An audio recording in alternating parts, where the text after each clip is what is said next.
A dark forest. Trees surrounding you. Emerald tone as they tower over you. Whether you're running, flying, whatever method of dashing through these trees, you find your group sprinting through claustrophobic trees and undergrowth. The forest would be mostly quiet if it weren't for the sounds of your own running, your own breathing, and a bear quickly gaining up to you. As you run, the soil's damp from recent rain, and smells pleasantly earthy, although tinged with the aroma of decay from many spongy mushrooms that cover the floor. There's natural light overhead that is largely blocked out by the trees, but what little peeks through casts long, unnatural shadows across a dirt path. The silhouettes of the tree branches reach out over the path like long, taloned hands. As you're running, this bear snarls as it comes for you. Foam and spittle flying from its mouth, it reaches out with two large claws, only for its strikes to be repelled by a seemingly invisible barrier. Its face flattens against a pane that briefly shines iridescent in the low light before it flickers out again. You see the bear stumble back from the impact and growl, making for you once again. But the barrier gleams briefly as the creature hits it, and the bear then whimpers at you through the barrier and retreats back into the forest, leaving your group centered here, wondering what just happened.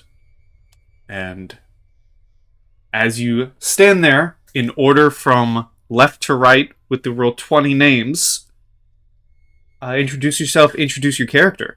Starting with the face in the middle here. Son of a bitch. My character is named Matthew Dayray.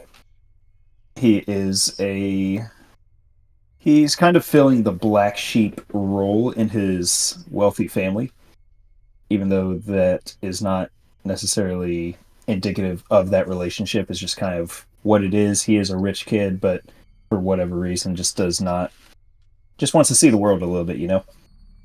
And he's a human. He's a caster.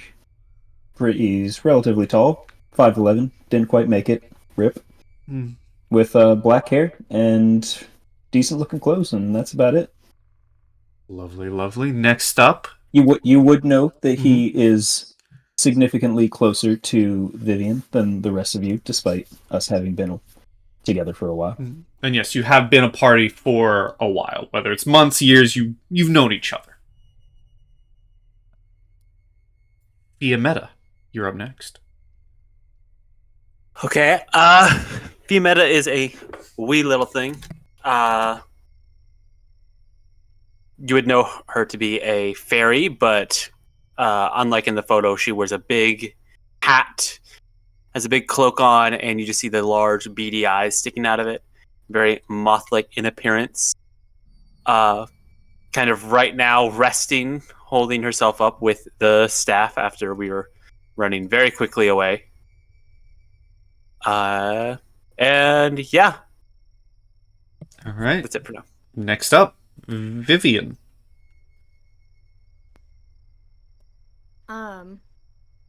Vivian is what appears to be a 6-year-old child. She's a whistlekin, so she's has the appearance of a puppet or a wood-like doll.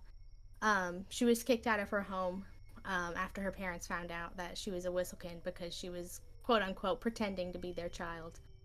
And after wandering through the forest for some time, she eventually met Matthew, and they ended up staying together, and he taught her a lot about magic. And she's always stayed by his side. Wonderful. Craig. Craig is a hobgoblin fighter. He is the son of a hobgoblin warlord, the oldest son of one, so the opposite of Matthew. Instead of being the youngest child, he's the oldest child. And just didn't want to deal with all that responsibility, so he dipped out, met up with you guys, and here he is now. And last but not least, Calamar. Sorry, I am muted because the dogs are very excited right now. One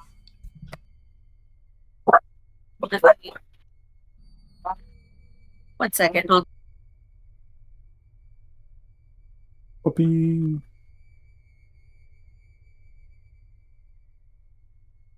All right, sorry about that.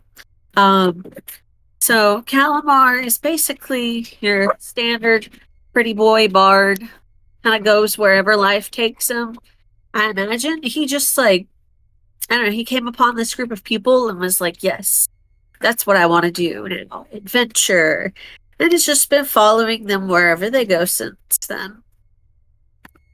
And adventuring has found all of you in these dark woods, being chased by a bear before it abruptly slammed into this shimmering shield of some kind and ran off before you, leaving you protected, it seems, on the other side of this barrier.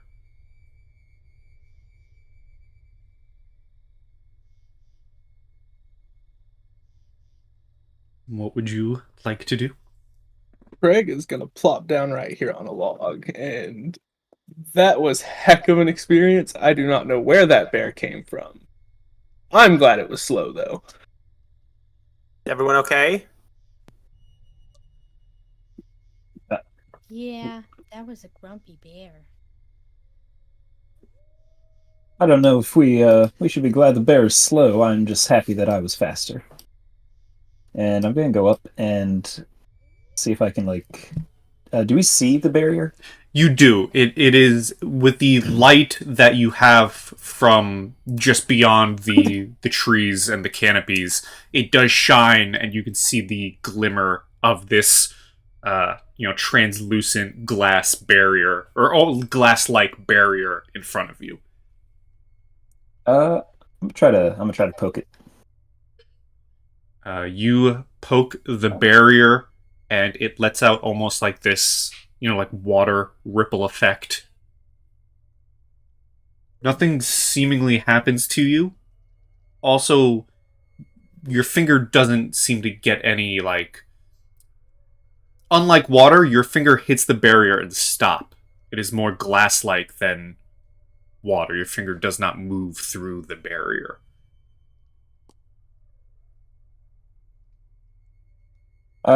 Since it hasn't instantly killed me, I'm just going to try to, push with my whole hand a little harder. You put your hand up against it, you begin pushing harder, and you push, and it is like pushing against a brick wall. You can clearly see the other side. You see the other side of the forest. You watch the bear leave, but you're pushing him against a brick wall right now. Nothing is budging. You are not going through, and it is not letting you through.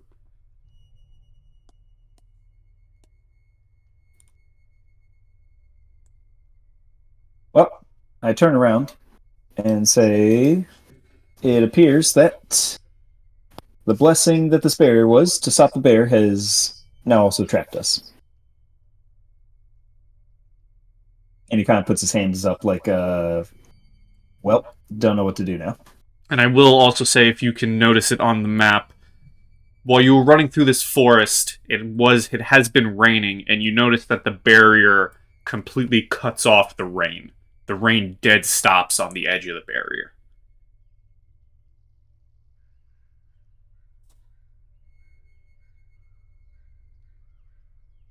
Does the rain make a sound as it hits the barrier?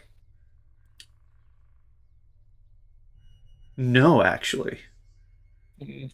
You do not hear any sounds. The sounds you hear, you can glean to be from inside the barrier currently. You do not... The second you would have crossed that threshold, the sounds of heavy downpour stopped. Which you notice now, maybe when you first entered the barrier, you wouldn't have noticed just because of catching your breath. And, you've just had a bear chasing you, but as you sit here now, yeah, you cannot hear the sound of that rain.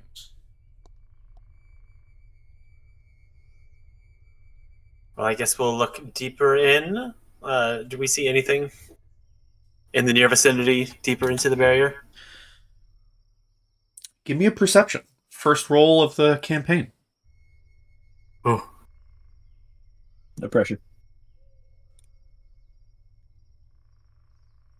Roll the 10. Couldn't be any better. 13. So 13 total. As you turn around and face, the opposite direction, it's very faint. As in, you can barely see it through the cluster of the trees. Mm-hmm. But you swear you can see glowing lights. And not like the light shine of a torch. It's not like bright yellow. You see multiple reds, golds, blues between the cluster of trees. Not enough to make it out, but you're pretty sure you can see a rainbow of colors. Well, that does look enticing. Fia Metals say to herself, "What is that?" and just start walking in that direction. God, not again. Fiametta, no. We've talked about this. Lights, I know, but we have to stick together.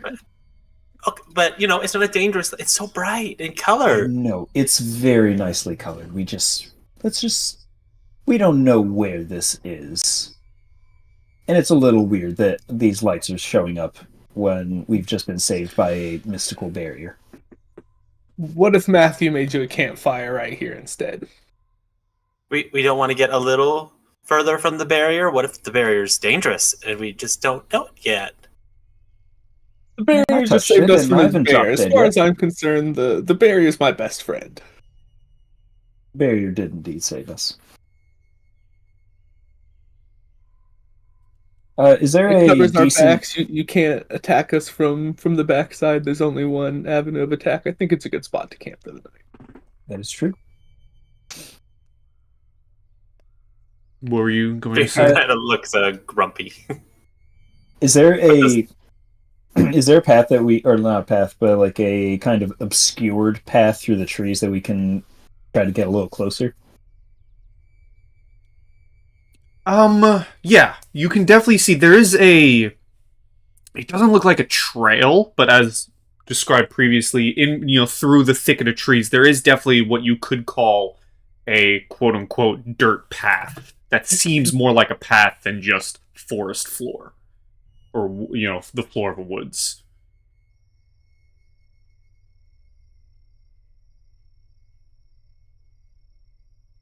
And I'll say, for purposes, it's right here. Okay.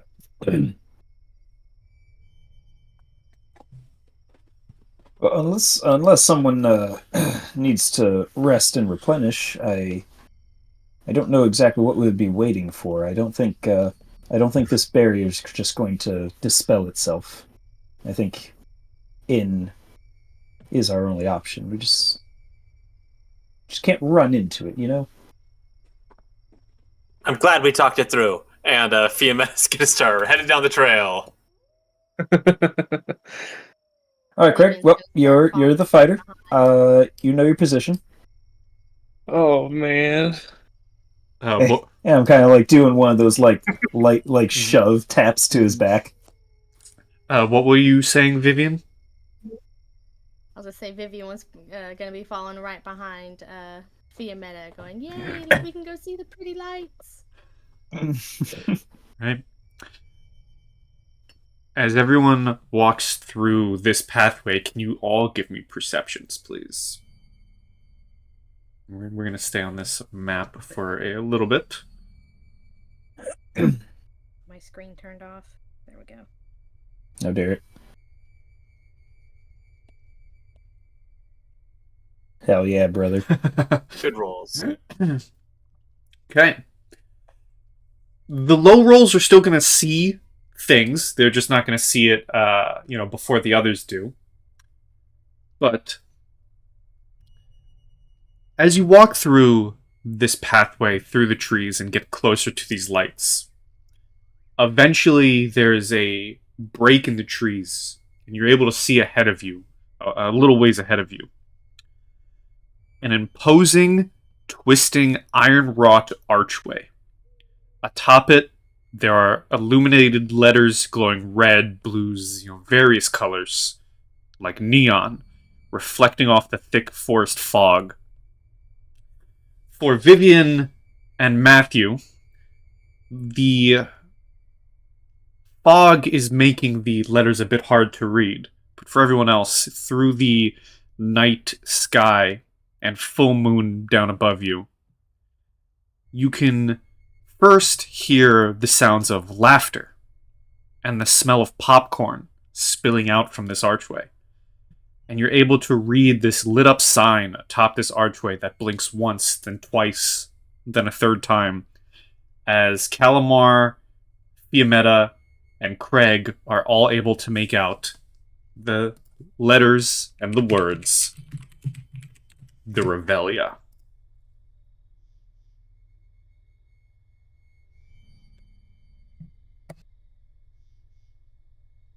Guys, I can't see shit. What's up there?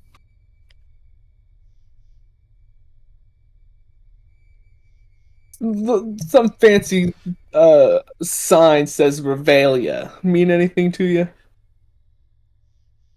Does it mean anything to me?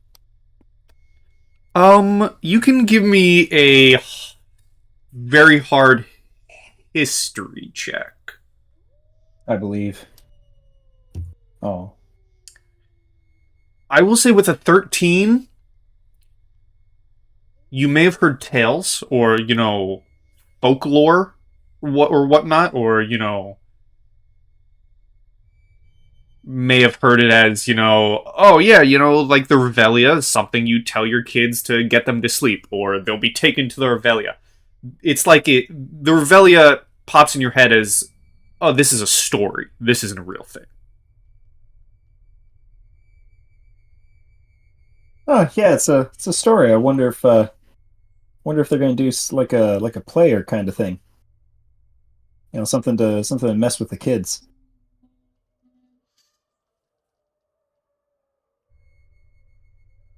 Like a fun story? No, more like a ghost story that you tell your kids when they don't go to sleep or something. Don't be mean to your sister, or the bagman's gonna come take you to the Revelia type thing. But I mean, it's just a story. I don't know what this is. That does sound very dangerous. I mean, whatever it is, I don't think it's anything I don't think it'd be dangerous to us, We kind of know what we're doing. True. Sounds like something that would only be dangerous to children as I slowly draw my eyes down towards Vivian. Vivian's just gonna slowly hide behind Matthew. It's okay. That bear was definitely more of a danger to you. You seen what bears do to trees? Savages. As you guys sit there and look towards the sign, you begin to hear faint, very faint music slowly permeating its way out from this archway and into the deeper woods. The sound of what can only be described as carnival music. Ah, that makes a lot of sense. It's like a scary carnival themed thing. That doesn't sound bad at all. That sounds great. Yeah, how can carnivals be scary? Carnival does sound quite enjoyable. Can we go? Little bit of an odd location, being trapped in behind a barrier, but It's for the aesthetic. This barrier is probably used to funnel people in to add to the ambiance, and then you can, pay Never or get something to. You can pay to get in, or they can give you a little thing that lets you pass through. The bear's a scare actor. Yeah, Bear's a paid actor. Or they don't want it to rain on their parade. That's also true. I do like the Okay, rain well- effect down here. Side note. No time like the present. And I start tapping Craig in the back again.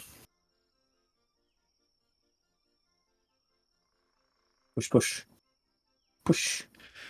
If you We go. begin getting pushed further and further, you eventually, you get closer. The sounds of the forest from behind you die out to a louder and louder cacophony of music. As you get closer to this archway, you see just inside and past, you do see tents and whatnot. But past and inside, to the left and right of this gate and archway, are two statues depicting a tall clown with his face hidden behind a mask. Slapped onto the midriff of one statue is a poster with the same figure and mask as the clown's, except the mask is animated and moving and winking jovially. The statues are gold from head to toe. Every few seconds they change poses, and a sound emanates from the statues in synchronicity. Welcome, my weary, winsome, wondrous visitors! Rowdy Rune vor Revelia! Please do look around. Partake in the games, in the treats. There are no limits here.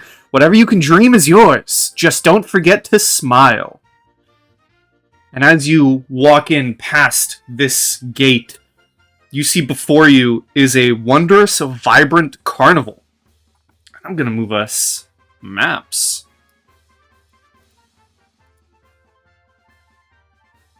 To the Revelia. You are here.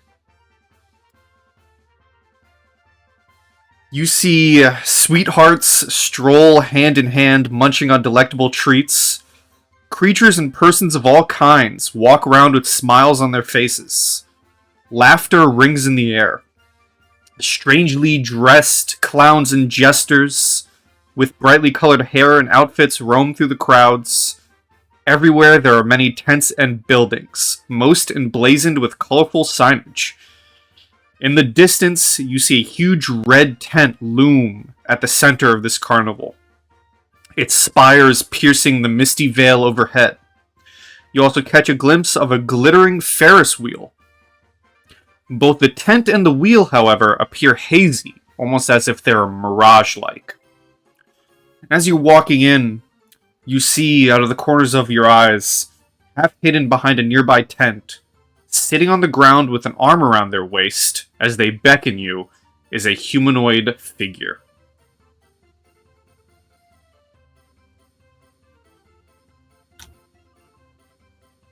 Said beckoning towards us? Yeah, beckoning you towards them. This is Kinda- incredible. Yeah. Do we know how far exactly we are from the last spot that we knew, I guess? If we started the traveling from somewhere and then we ended up getting chased by the bear. Did that bear really fuck up our navigation so we're kind of lost, or I would say likely, You would know that from the last city or last town that you gathered in to take whatever job or quest it was to take was maybe a few days away from where you are now, you think. But when you got to these woods and the bear chase started, it would have been a mad dash, and you would have definitely... Navigation would have went out the window the second you started running from, a frenzied bear. But you do know that you're at least, to your knowledge, a couple of days away from the nearest big city or town. Okay. I guess I'll look around and look back at the guy and kind of point to us, point questioningly. You see a middle-aged human man as he's leaning against this tent. Once again, just reiterates does the come here motion to your group. I guess I'll just back slap the shoulder of the closest person to me and kind of just start walking over there. We go. Yeah, we go. Alright.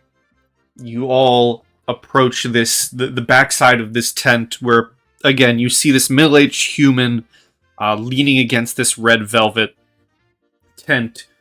There's an arm wrapped around the middle of their stomach. Their white shirt that has now been faded to gray is bloodied. They have this thick white beard that is uncombed and wild. You see weapons dangle from straps hidden under their thick leather coat as they look around to make sure no one else is watching before they speak to you. You see them kind of smell the air, and they say, "You smell that? Smells like something rotting. Maybe freshly harvested meat. Well, now I'm hungry.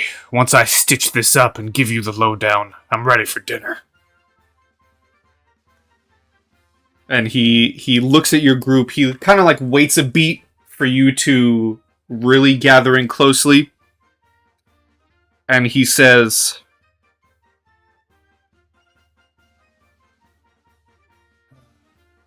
"This is gonna sound really unfortunate for your lot. But seeing as you're new entries, no one arrives here in the Revelia by chance, and few are able to leave. Unless you're willing to die, that's the most common kind of escape, and even then that doesn't work sometimes. Heckna wants you to be here. He'll do what he can to keep you here." That name mean anything to me? I'll allow everyone to roll me histories upon hearing the name Heckna.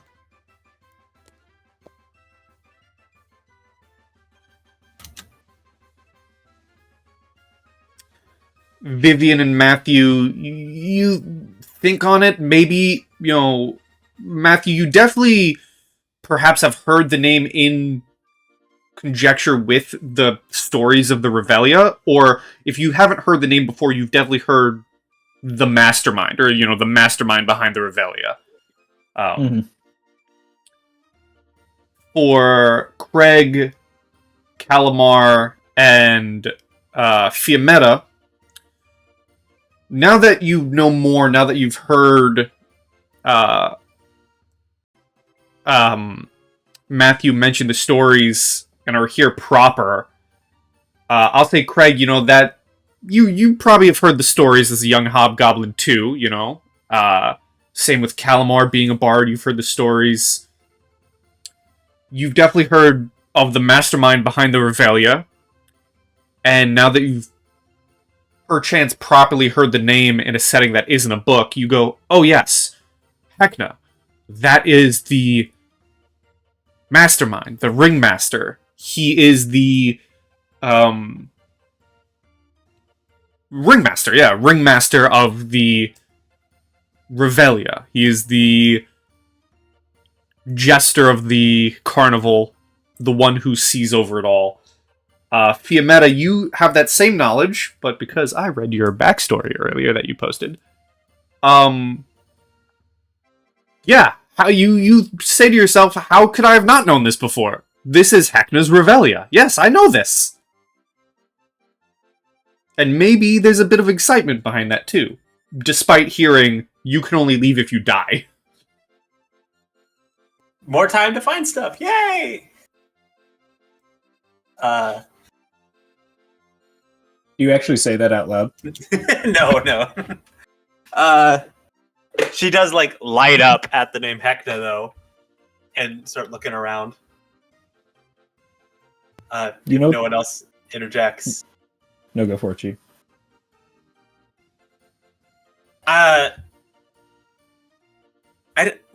It doesn't look as scary as I thought it'd be. I mean, this carnival, it should have made sense. We get to... Oh my. And she just, like, says that and is looking around very excited. Yeah, Heckna's a boogeyman we tell young hobgoblins and goblins about, and I didn't expect the place to look this nice, though. Oh, like we said, walking up. Kids. Scary kids. What's more enticing than to a child than a carnival? Trust me. A normal child. Heckna's... Kind of like looking at the hobgoblin. Heckna's very real. He's the mastermind behind this Revelia. Rules over it. He's constantly watching he does quotation marks with his one good arm. Watching his guests. He's extremely powerful. If you see Heckna, he sees you. And then, to, everyone saying, oh, this looks like a nice place, he goes, trust me, things here are not what they seem. Keep your guard up. No. You can't just say that. You can't just say that and then leave us with the cryptic keep your guard up. What do you mean it's not what it seems?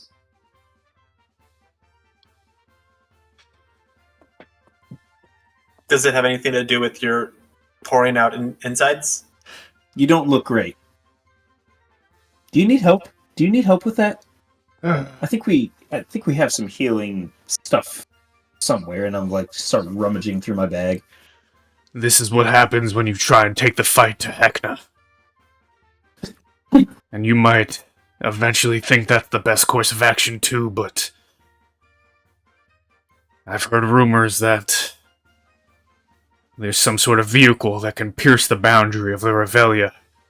I've been trying to tell every new group that enters this, but no one seems to listen. Maybe you'll be the lucky ones that get out of here with your wits about you. Can I, look at this guy's wounds to see if it's something that, I could easily heal with a spell? Sure. You want to roll me a, I guess you can roll me a medicine. Let's hope it's good. An 18. He most likely can be healed with magic. He seems to be... You notice, you notice that it's not any cuts or slashes or anything like that. There's no, scorch marks or anything, but rather his... Well, it's not caved in, because he'd be dead, but whatever hit him is very big, blunt force trauma. He took something heavy to the chest. And if you do go to, cast a spell, if you go to heal him, he kind of, waves you off, and you see him pull out a bottle from his, from one of his various pouches. And now you're all adventurers. You're used to the, cherry red medicinal healing potions. He pulls out something more akin to a soda. It is fizzy, and it is bubbly. And he drinks it, and, smashes the bottle down. And you see some more life come to him, and he says, I thank you, but that's fine. You need to save whatever you have for yourselves. That'll tide me over until I can get something in me.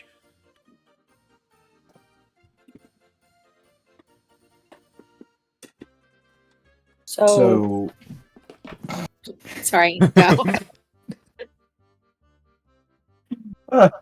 So, what do you expect us to do with this information?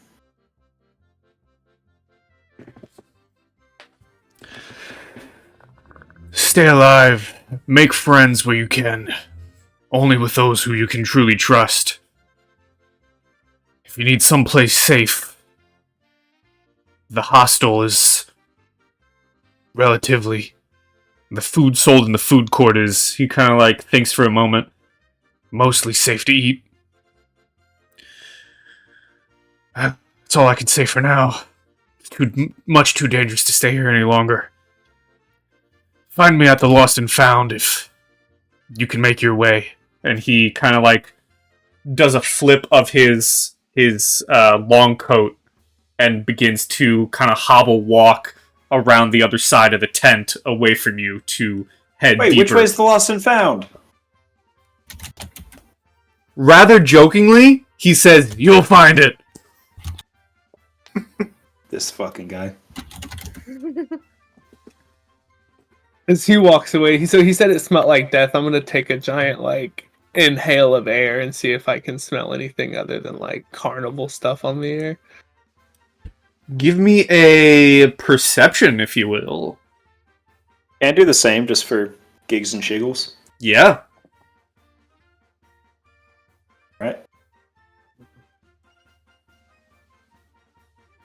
9, you smell the carnival smells. You know, funnel cake, Alright. cotton candy, buttered popcorn.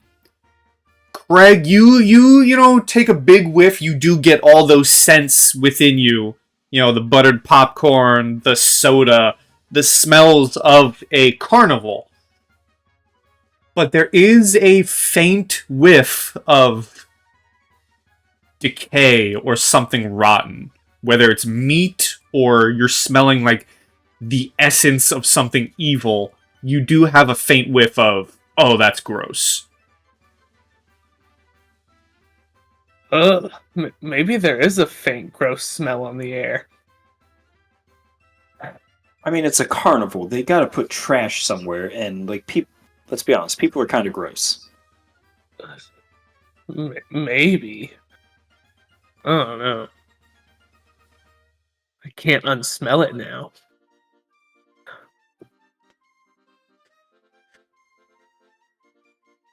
Well, suppose I don't know how we can be any more cautious than we already are, but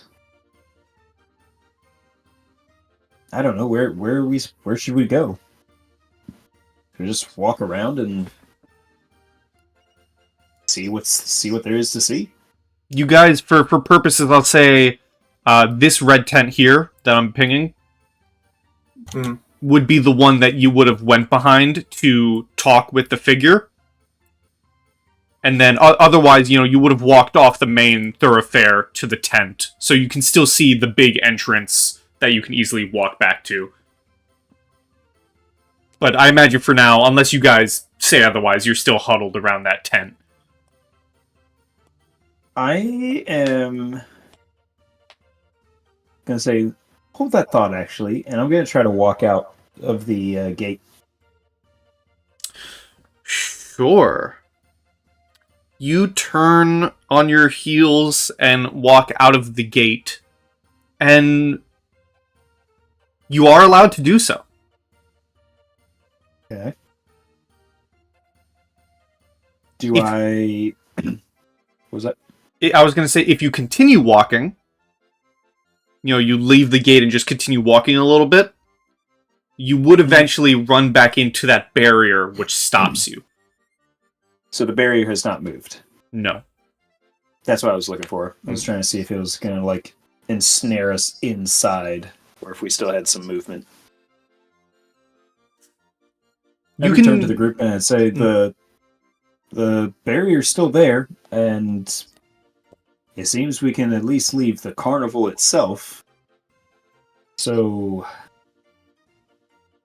I don't know. There was something more sinister here. I feel like we wouldn't be able to, backtrack at all. It seems we can't leave anyways. We may as well poke around, have some fun. Exactly. Now turn to Vivian. I'm sure you've never been on a Ferris wheel. What's a Paris wheel? We're going to the Ferris wheel. And very confidently start walking down the way. I'm paying attention to what's around me, though. All right, is everyone following after Matthew? Yeah, I'll follow him. Mm-hmm. Yep. As you all walk deeper and further down the path, passing, other performances and, carnival goers, eventually you begin to hear the distant sound of trumpets and drums grow louder and louder. At first, it's joyous, but it melds into a cacophony of noise that is almost painful. You see that tents are being moved aside as revelers drag them back from the main pathway through the jamboree. With an explosion of fireworks, a huge, lavish cart pulled by a menagerie of animals rounds the corner of the huge red tent. On the cart is an enormous gilded cage with a gigantic antlion trapped inside. Its large, translucent wings are veined with deep green, resembling oval pieces of fractured glass. Its wings flap and beat as it dances and spins. You see acrobats swing from colorful ropes and silks around the cage as the insect screeches and bellows. All around the cart are costumed dancers and tumbling clowns. The performers grin and wave as a crowd begins to gather around you. Atop the gilded cage is a tall, humanoid figure decked out merrily in vivid reds and golds. He wears a pale, grinning mask. The figure twirls a long baton, shooting gold, glittering fireworks into the night sky. As he waves to the cloud in pirouettes, the moonlight illuminates his elegant form as if the moon were a spotlight focused only on him. You can easily tell he is without question the star of the show. And as the cart moves past your group and your section of the crowd, you see him directly turn towards your group and blow you a kiss.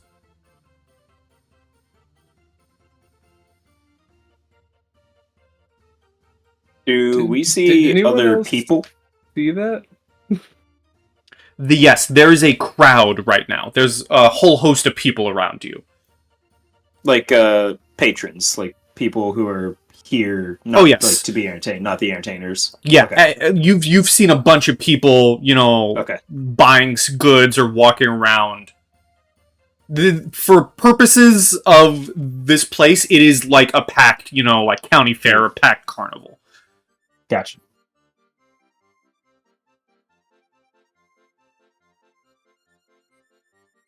Did anyone else see that? I think they were hitting on one of us.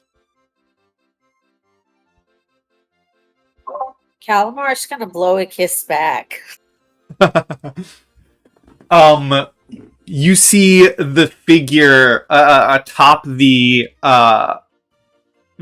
parade snatches it out of the air, and in his hand there is a cartoon heart, like a cartoon heart has formed within his hand, and he does an overdramatic, putting it to his heart, hand on head, fainting backwards, and then he immediately jumps back up to his feet and continues on with the parade.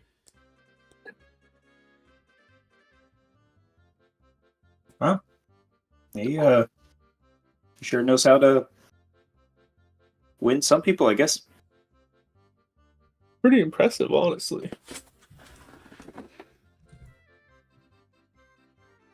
I mean, wait, I can't move like that.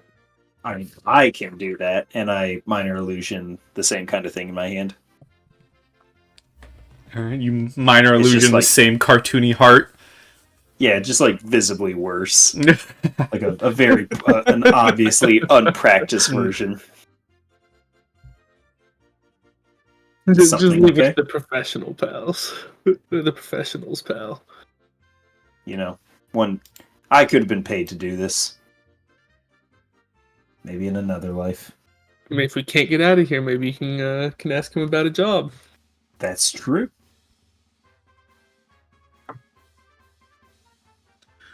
Okay, well, good thing about magic. It's a very employable profession. indeed.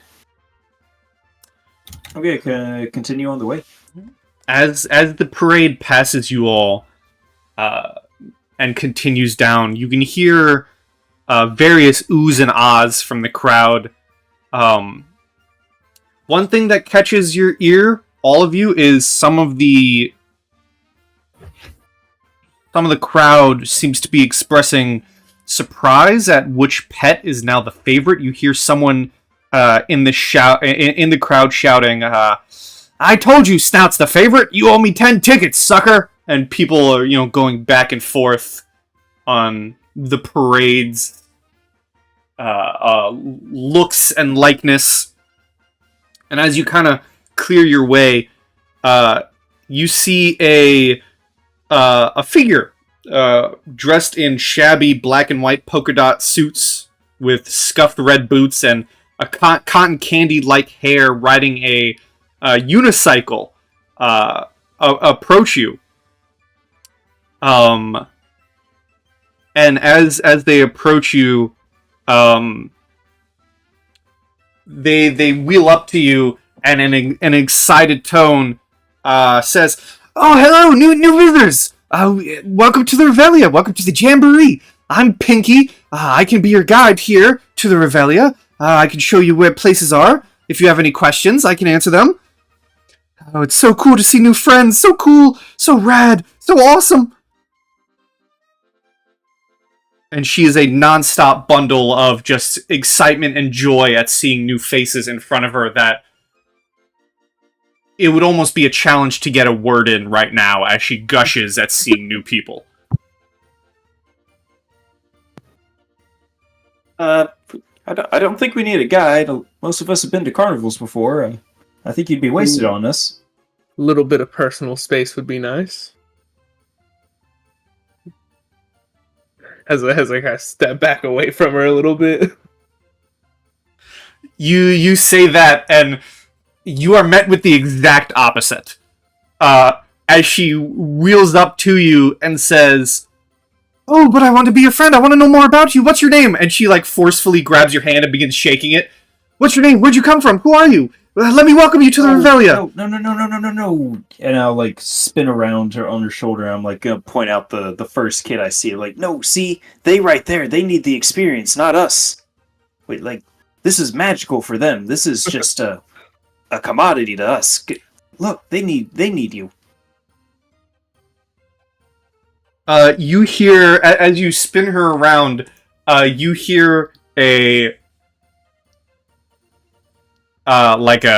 gruff voice coming from her pocket that it seems muffled just because it's coming from the pocket, but you could barely make out "I told you they didn't want nothing." And you hear back from Pinky saying, "Oh, you be quiet. If they don't want anything, they're not going to know how to get around. And at least let me show you to the ticket booth. You can't get around the carnival without the ticket booth. You need tickets. Let Pinky show you tickets." And we already have tickets. Is your pocket talking? It's a very personal question. I'm ashamed. We have tickets. She back and forth between Craig and Matthew, deciding who to talk to, when you see a piece of paper seemingly fly out of her pocket and into her hands, and you see this map, but the map has a mouth. And the map responds to both of you. It responds to Craig first and says, "Ah, you're damn right I'm talking. I have a voice, I have a name, of course I can talk. And then it doesn't have eyes, but you can clearly tell it's looking, it changes its look to you, Matthew. And it says, "Oh, you dolts, you don't have tickets? You need the red tickets to be able to pay anything here in the Revelia. Just because you're invited doesn't mean you have tickets. Pinky, I thought you were taught better." And she's like swatting at the map. It says, "Oh, this is very funny considering Matthew," as she says, "Oh, you shut up, map few."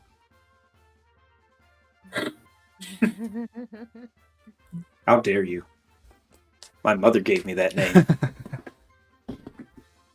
And Pinky does reiterate, "But yes, you need tickets. You need to go to the ticket booth. You have to pay for anything here with our red tickets. Without them, you can't get anywhere. You can't see the amazing sights. You can't spend them at the top house. You can't pet any of our petting zoo animals without them. You have to buy food with them. You need tickets." As she mentions going to buy tickets, I'm gonna start like patting my sides and realizing I don't have my coin purse, and I'm gonna look at Matthew and ask if he could cover the cost of my tickets. I mean, goes without saying yes, but can I do a insight check to see if there's like a more frantic energy underneath this, or if it's just like they really are trying to sell us tickets? Sure.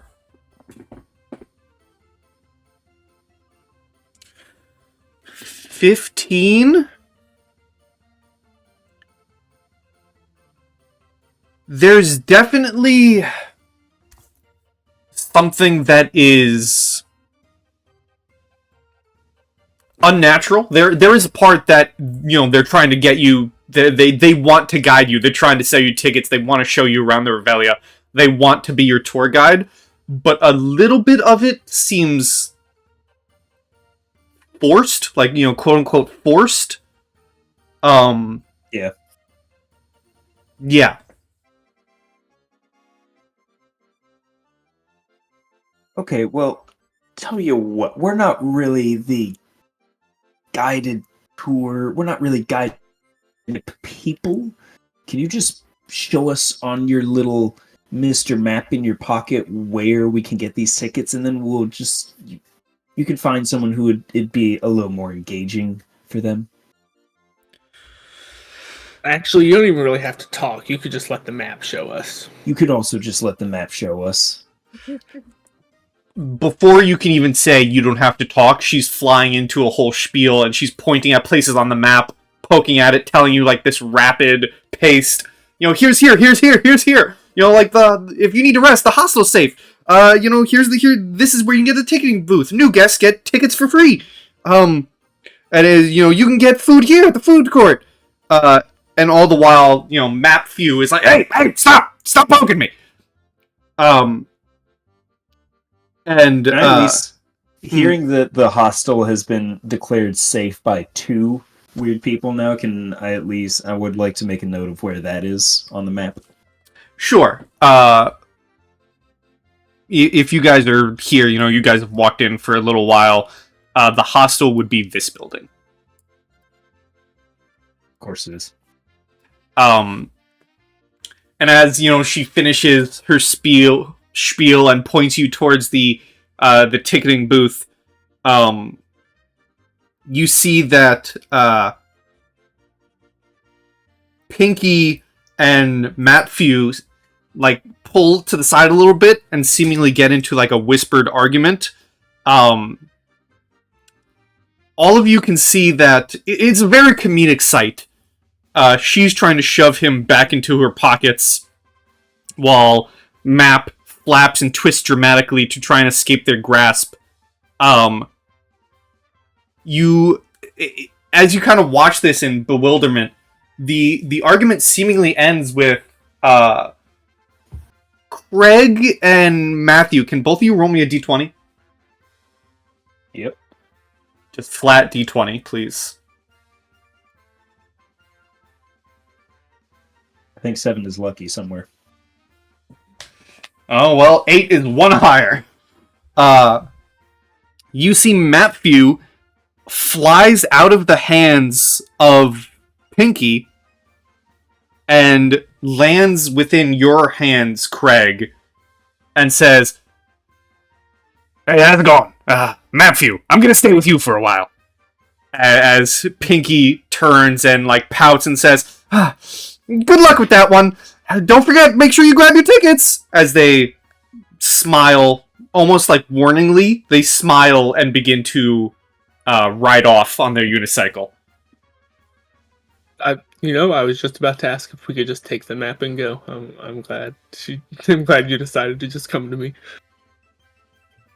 I I think you should be glad. That feels more like a curse. I think it'll be much better hanging out with your group. You seem like good people. Don't look a gift map in the mouth, as they say. Seriously, it looks weird in there. As I'm like examining the mouth on this map. He says, hey, if it makes you feel better, I was once human, you know. I was such a good guy that Heckna turned me into a living map. Thought it'd be a laugh and a half, and you know what? I gotta say I agree. Sure was a laugh. Gotta love that guy. What a genius. And I kind of dropped the map as he said he was a human, and I'm like, oh. I catch him. Oh, thank you. Yep, you drop this, and I like shove it back into his hands. Oh no. I don't want to carry around a human. No, the map chose you. Hey, don't worry. I feel fine about it. That was his All top right, concern. Where's this ticket booth at? I want to ask though, while Craig and Matthew have been doing this, what if Fiametta, Vivian, and Calamar's reaction to this sudden unicycle and talking map have been? What have you guys been doing? I think Vivian would just be staring at the map the whole time, like, what the heck is this thing? Yeah, pure bewilderment. Part adoration, but mainly confused and what the whole time. When Pinky shows up, Calamar takes a few steps back, looks very hesitant to be around that person, and then the map thing, he's just kind of observing it quietly. Mm-hmm. Okay.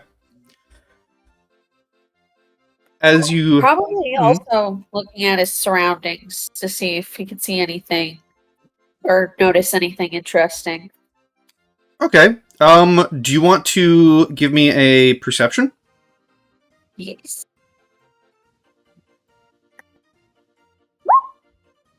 Oh, Yeah, unfortunate. I mean, you notice the regular goings-on of a carnival. wow, it's a carnival. Yeah, this carnival is in fact a carnival. Who knew? But as you guys grab the map and head your way towards the ticketing booth, you do find your way towards a crowd that is seemingly surrounding a red velvet booth, denoted by a carved wooden sign that reads, "Get your tickets here." In front of the booth is a fountain spewing water droplets that are shaped like tickets. The people in the crowd are dressed in wild, colorful clothing. They are conversing with one another loudly, laughing and shouting. Eventually, the line moves forward, and you see operating the booth is a doll-like person wearing a frilly pink dress, blonde hair and tight ringlets, and strings of red tickets are attached to her limbs and clothing. The marionette pulls out strings of tickets, folds them up, and hands them to the people in line before you. With tickets in hand, you see they head off into the carnival proper with whoops and cheers. As the operator turns to you and beckons you forward, oh, this is going to be great, with, as they say, "Rally Rune vor Revelia, where beans smorky oozent a bunderboon. You must have come here for your free ducats." Otherwise, how are you going to pay for all your lovely thingamabobs? As her mouth hangs open in a wide, puppet-like grin as she waits for a response.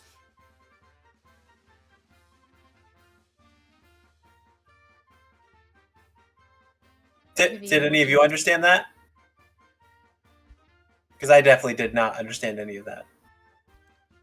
Something about tickets. Definitely said something about free tickets. I want free tickets. As you step up, the little marionette named Polly unfolds several booklets of tickets and hands them to each of you. Any chance we can get an extra one for the kid? It's her birthday after all. She turned 6 today. Give me... Staring at this marionette all excited to have someone else that kind of looks like her. Give me a... persuasion. So, all of you get your ticket booklets. They are 10 red tickets. For purposes of going forward, treat your tickets as coin. Your red tickets are how you will be buying things here in the Revelia. As they hand the booklets, so each of you get a booklet of 10 red tickets.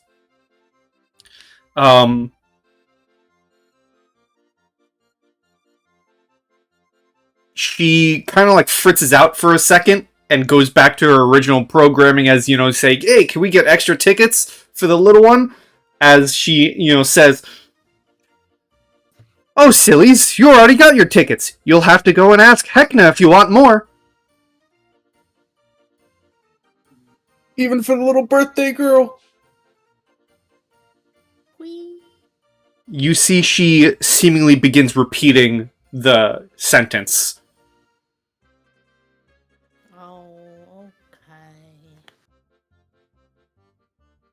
And she goes into this spiel of, but if you want to earn more, the Midway games are always a good place to get. Offer up some tickets, make more tickets if you win. I'm just gonna look at her in disgust as she denied this little girl her tickets and walk away. And as you're walking away, you hear like when a voice comes over an overcom saying something very clearly like corporate. Her voice drops into that and goes, and remember, all tickets are required to buy food, pay for accommodation, and play games in the Midway. Do enjoy your day at the Revelia.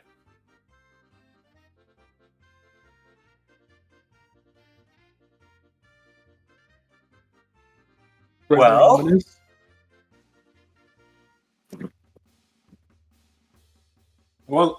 I want to look up. Is it still nighttime? Yes, there is still the overcast of nighttime. It's not raining. You can see there's no rain, but it is very clearly, you saw the moonlight shine over that jester-like figure in the parade. It is definitely still night. Gotcha.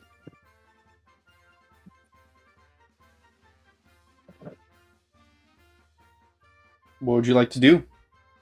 Alright, where do you want to go first, Vivian, as I pull out the map for the map to spew off the fun things for her to go do? I want to go see what the Paris wheels is that Matthew was talking about. Oh yeah, I totally forgot about the Ferris wheel. As you bring that up, Map View starts saying, I wouldn't get so excited about that yet, folks. Good old Heckna there has complete control over this place. He probably won't let you there until you deem yourself worthy. Is the Ferris wheel super cool? Why is that what you're caught up about? What do you mean worthy? Oh, it's just something the big man likes to partake upon new visitors. Can't visit certain places until you prove that you're willing to have a good time here in the Revelia. Well, I feel like that being cool questions relevant as well, because I'm not going to go through the hassle of proving myself if it's not a cool Ferris wheel. Exactly. I'm not a big fan of heights. So yes, it's super cool. Yeah, sure. But you just don't like heights. I like remaining right here where I am. Well, you Is it because realize it's when we breezy? go on it later, you're going to be on it with us, right? We'll see about that. I guess we will. As I shove it back in my pocket real fast.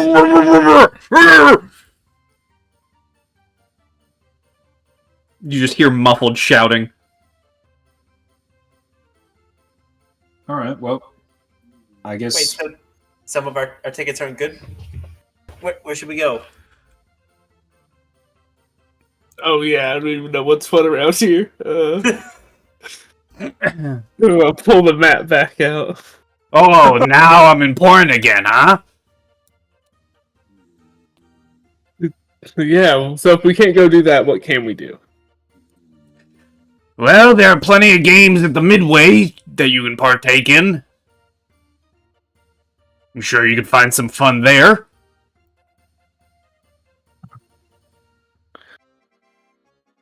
Is that it? That's the option? That's an option. Well, you say it's an option, but you've only listed one option. Well, it depends on what you like. If you like to play games and try your luck, you got the Midway. If you want to visit some wacky places, the Hostile Hostel waits for you. If you want to try and collect some random crap and junk, go to the Lost and Found.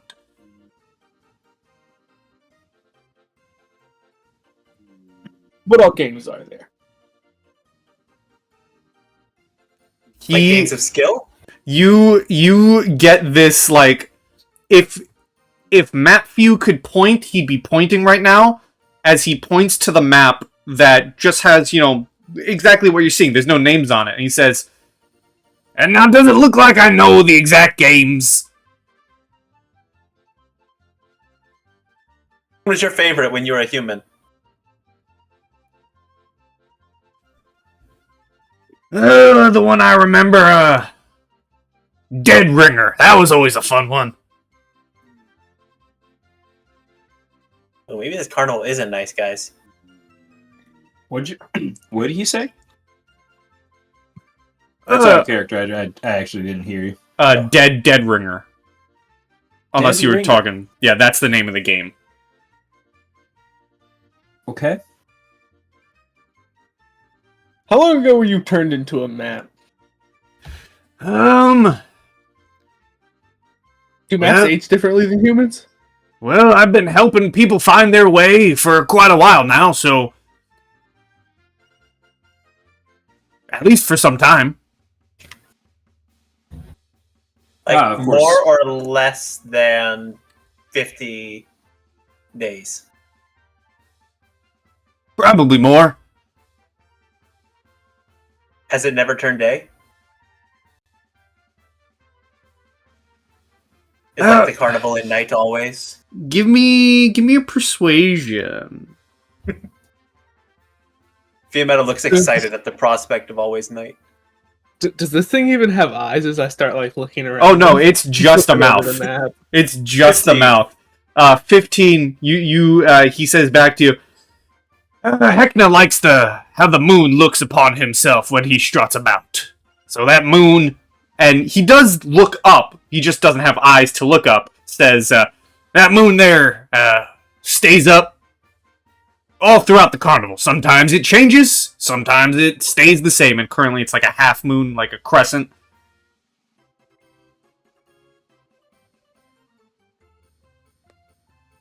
It all depends on how Heckna's feeling for the day.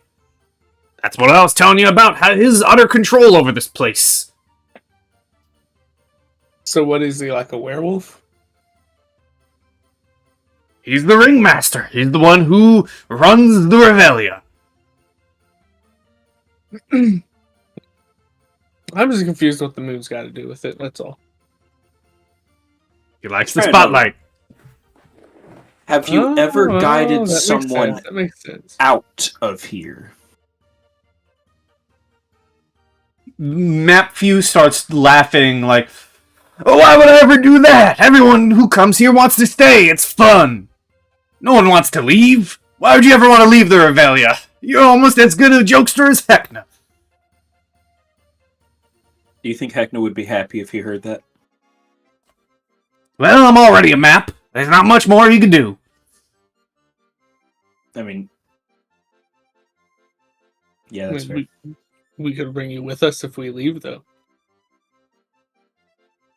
He hits you with the exact same thing when you were talking about the Ferris wheel. He hits you with a, well, we'll see about that.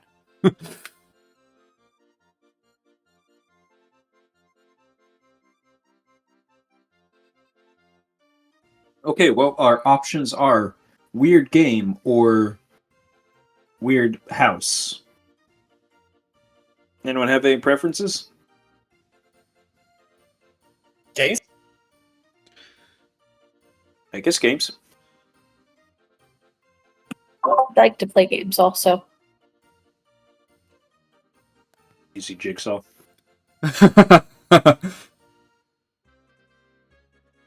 Okay, well, Woo! Carnival games! And I'm Map, gonna take start us full to the sprinting the games. wrong way. You start going the wrong way and you immediately get, no, the other way. Woo! Games! As I run the other way. You guys begin making your way to the Midway, where you can see before you. I'm going to move us a map. Hopefully you all can see this map. I see it. A whole host of different booths and setups for different games. There's a bunch of carnival goers around. And it seems just like a good, grand old time. Ooh, I need to change these guys' names.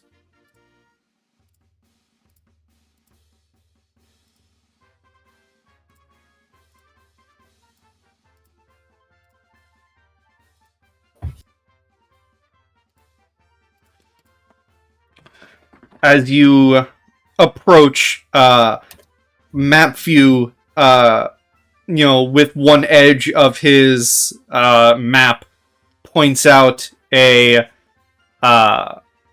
booth. This one here, you can see a dwarf woman in bright colors, seems to be working the booth, and he says, that one there's my favorite. That's Dead Ringer.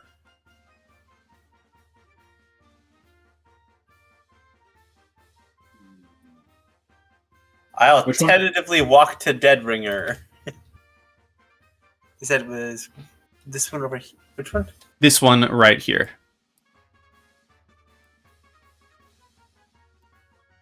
Our follow. And as you walk up, you see the game proper. You see disembodied hands of various sizes, shapes, and colors sit in a row on a wooden table. Their fingers wriggling slightly.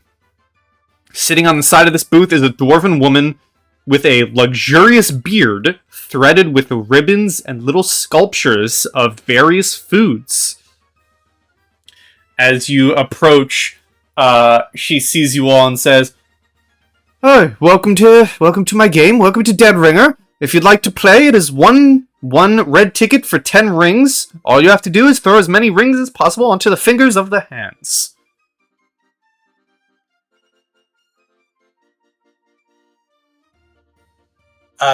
Can I tell?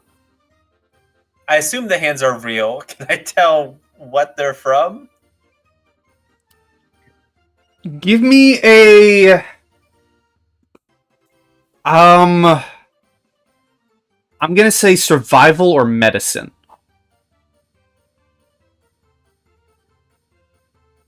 Okay, they're both awful. Survival. Ah! That was a natural 19. 20 total. One of the hands, or maybe like two of the hands, are definitely human. You see a very furry-looking hand that you could probably make out to be a bugbear. And there seems to be two smaller hands, likely that of maybe gnome and goblin.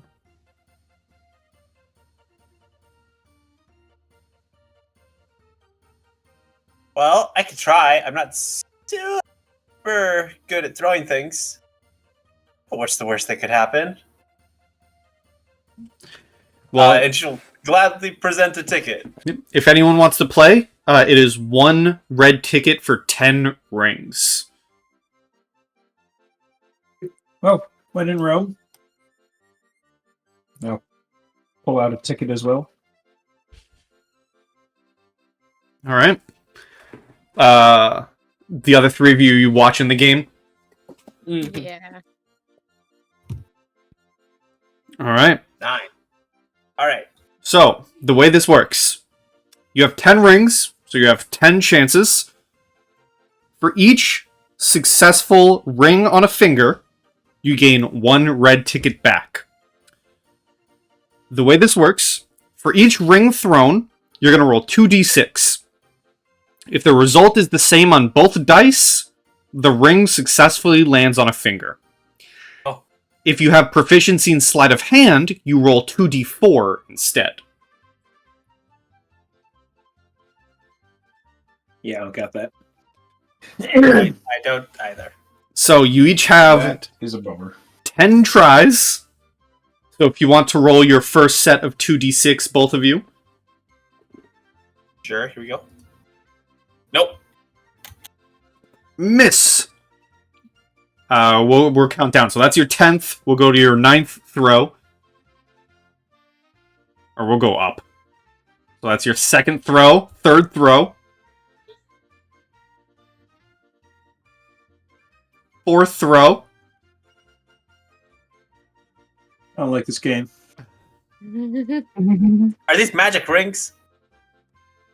Yeah, it's rigged. Was that 5? That was 4. This is 4 on 5 now. Okay. Brother. Fiametta, you... Oh, no. Yeah, Fiametta, you land a ring. You throw a ring and land it on one of the fingers. Alright, so... Which finger? We'll say the middle finger. 6th roll. The one I just rolled was my 6th. So, Fiametta, give me a 6th. roll. No. Miss. 7th roll. It's so 8th roll. close. Come on. No. 9th roll. And last but not least, your 10th roll. Yay! Oh, snap! Hey. So what happens? So you throw the rings. Both of you are able to land your last throw. And as you do so, you are given your rewards. Fiametta, you are given 2 tickets. You are paid back your initial, and then gain 1 extra. Matthew, you are paid back your initial ticket. And as the rings are thrown and you are given out your rewards, so I believe Fiametta, you're up to 11. Matthew, you're back to 10. As you are given your tickets, the ring of the hand that you threw your 2 rings on, Fiametta, breaks free and comes charging at you. And we're gonna have our first initiative of the campaign.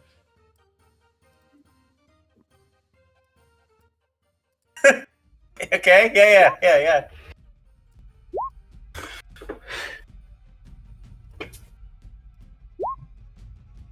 18. Alright, let me roll for my creepy crawly.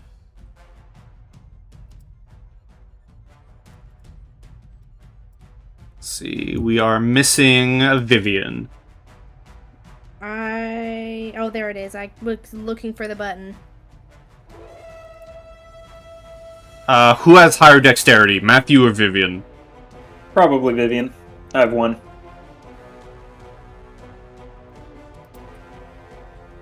Vivian. That big number? That's Oh, on top? no, it is. You guys share a dexterity score of 1, so both of you decide who would like to go first. You can go first, that's fine. Yeah, I'm closer, so Alright. probably would react quicker. And as a reminder, these maps do not have grids, just because they're being weird, so we're just gonna just use your imagination. You can still measure stuff out. It's just weird. Great Schmid. You do see most of the people around you do like back up as this happens. That was going to be the first thing I asked. Okay, so it's charging at him. Yep.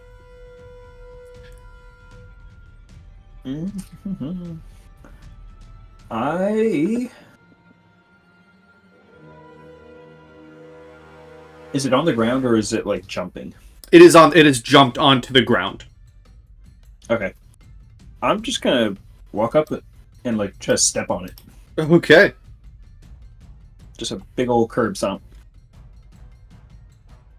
So that's just a... Oh man, I don't have unarmed strike. Was it a D4? Yeah, I think that would be a D20 plus your strength modifier, and then D4's worth of damage. That plus 3. That will hit, and then it's 19. a D4's of damage, yeah, I believe.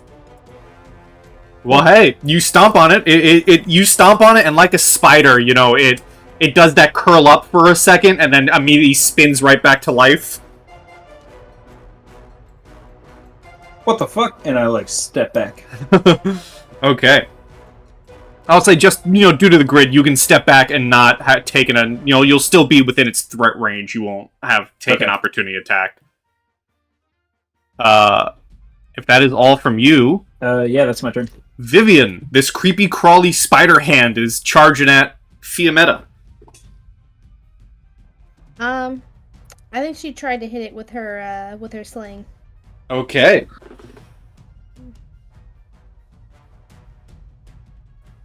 A 9. That misses. You go to launch this rock, and it just goes right over the creature.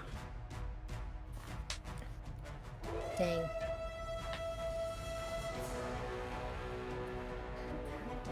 Would you like to do anything else? No, I guess that's it. All right. Craig.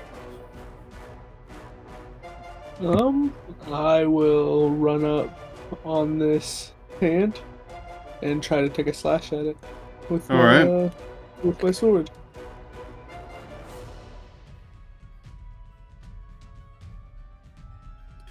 A 10 misses. This is a very wily creature. And it Hold just still, you. it just jumps out of the way and lands on its fingertips from your swing. Fiametta. Everyone has gotten very close to me very fast. Fiametta will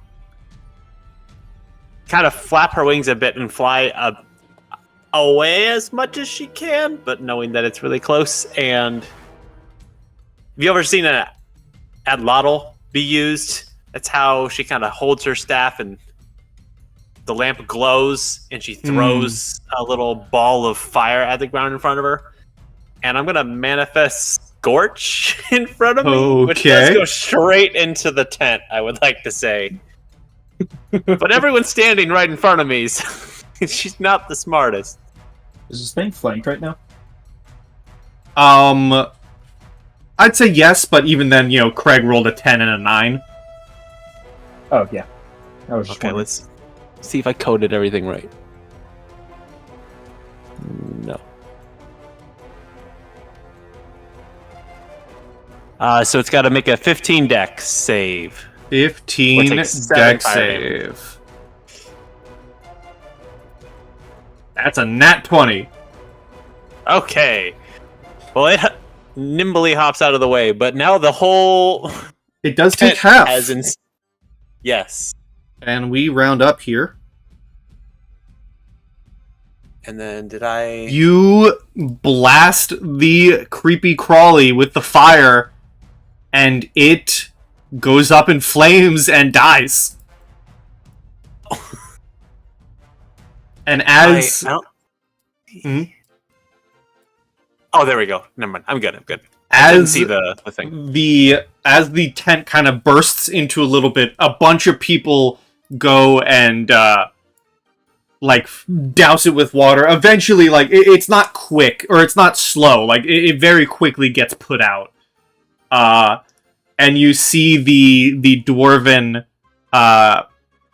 booth owner doesn't seem all that annoyed. She seems more annoyed that one of the creepy crawlies got loose, as she kind of just sighs. And you see her reach into a bucket, pull out another dismembered hand, and glue it back onto the place where the other hand broke free. Hey, lady, what was that all about? Oh, sometimes they get a little rowdy. It's just how it is. What do you mean? You don't have control over your enchantments? You must have done something to upset that one. They usually like being here. We played the game. As she she goes to like shrug, and as she shrugs, what's everyone's passive? Actually, you know what? Calamar. You notice that while the others are, focusing on this, since you're the furthest one back, you notice that a crowd begins to form, and a lot of people begin looking down the pathway beyond you, towards this way.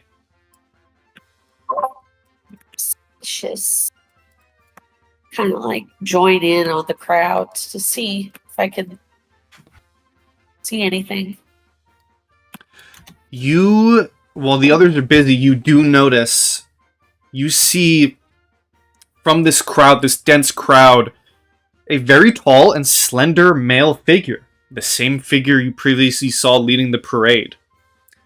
He's dressed very elegantly, wearing a horned jester's hat as if it were a crown. He is decked out in rich reds and a suit made of stars that spin and swirl with myriad galaxies. You recognize the mask carved into a wide smile from all the posters and from leading the parade itself. Before you is Heckna himself. And you see the crowd immediately begins to clap and beam as he bows and greets everyone. Some people cheer and clap, some screech out laughter, but all of them have a hint of over-eager desperation. You see Heckna's eyes, barely visible through the mask, linger over the crowds as if blessing them. Then his gaze lands upon you and the rest of your group as he points a comically large mallet that bears the model of his own masked face, and the crowd separates, leaving a clear path towards all of you. And all of you hear it from behind you. Calamar, you see it clearly as you hear as they approach. Aha! Here they are, our newest guests! How good of you to come to my little old carnival. I do hope you're having fun. We're all having fun here, aren't we? As the rest of the crowd bursts into cheering.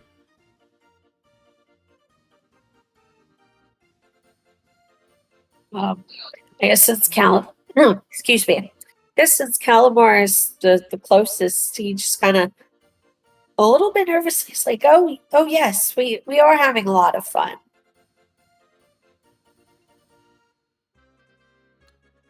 That is such wonderful to hear. And they prepare to go to a bow as they say, Allow me to properly introduce myself. I am Heckna, the host with the most, the ringmaster of this Revelia. And they go into a bow. And, Kalmar, can you give me a dexterity saving throw with disadvantage, please? Yep. It's been a while since I've done D&D stuff. How do you get it to roll with disadvantage? Control. Control? Think so. Okay. And I'm sorry, what's Dexterity. dexterity? Okay. Dexterity saving throw.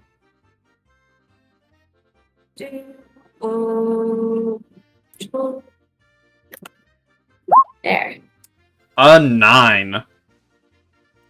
So for anyone paying attention, anyone watching, what happens is, as they go into this bow, Kalmar, you are suddenly hit in the face with a custard pie. As part of this bow. And Heckna, as Heckna does this, they look back up at you, your face, the Three Stooges covered in pie, and they come up to you and say, oh, my apologies, please take this. And they start bringing a handkerchief out of their pocket, which just keeps coming and coming, and kind of just, like, the handkerchief just keeps going non-stop, and they say, if you're impressed with the size of my hankies, wait until you see the size of my feetsies, as they continue pulling on the handkerchief until it's the size of a large tablecloth that they just drape over you, attempting to clean you with it. But as they wipe you down, they, you realize that you're more filthy than you were before, as they say, oh dear, I must have let Snout blow his nose in this one, terribly sorry. Before finally you see them press a smiley-faced badge pin on their suit, which unleashes a torrent of water over you, completely drenching you, as they say, oh, now, no need for the waterworks. The Revelia is the funnest place you could ever hope to be, and I'm so happy you're here with all of us. You'll be a proper part of the carnival before you know it. And he says that to the whole group, not just Kalmar, as people around you are clapping and cheering. Viametta's clapping too.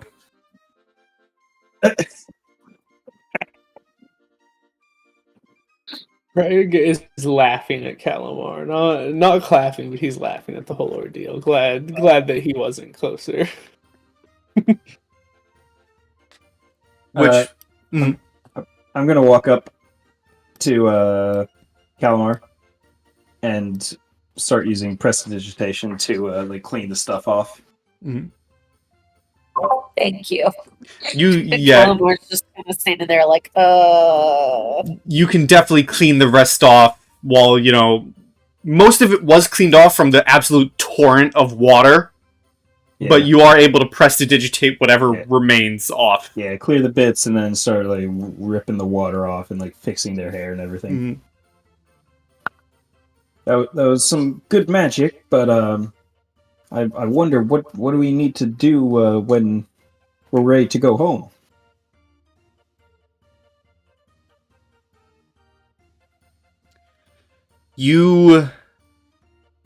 I've upset him. Yeah, I'm gonna set my hand on your shoulder and be like, maybe we shouldn't be asking direct questions like that to this guy. He chuckles and kind of to ask him. He kind of brushes it off and says, oh, but why would you ever want to go home when there's so much fun to be had here in the Revelia? Just look at the many games around me. A dunk tank even. Why don't one of you step up and get in? Or there's so much joy here. You haven't even been to the petting zoo. Oh, one of my favorites. And he, hand over heart and swoons a little bit. Truly, why would you want to go home when there's so much joy to be had? And, you haven't even seen the half of it. Only those with spines stick around to get invited. The Tunnel of Love, my fun house. Oh, you've not yet earned the honor. But if you try, before I give you my say-so, and he kind of wags his finger in a jovial tone, You'll just walk through it like mist. Oh, but I'm sure you'll get into the spirit of things soon enough. You'll even forget about wanting to go home, and you'll be running wild and free all over my wondrous carnival before you even know it. And he is very much like, it is very much playing up gestures, he is moving his body around, just playing up the whole, selling you to the carnival.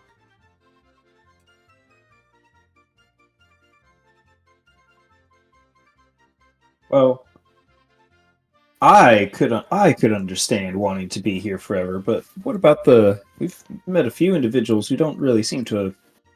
They seem to be ready to be home. What do they have to do? Oh, they're just a bunch of party poopers, I say. They'll find their joy and happiness eventually. Everyone give me insight checks.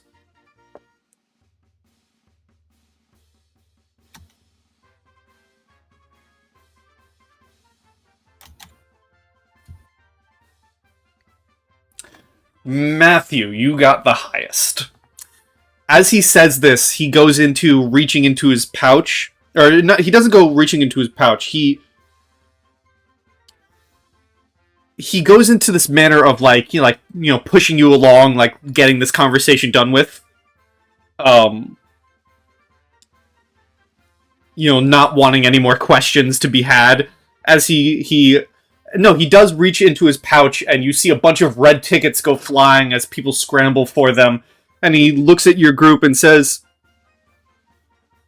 "Why don't you enjoy but one of the more many games here in the Midway? It's on the Fun House. Go on, you look like you could be using so much more fun and having such a wonderful time. Enjoy yourself here in Heckna's Revelia." And as it kind of turns into, one of those Assassin's Creed crowds when you drop the coins and everyone gathers, he takes that time to walk away and disappear into the further carnival.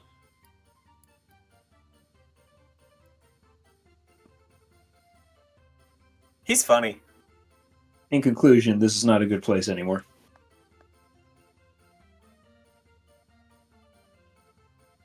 But it appears the only way to leave is to play his games.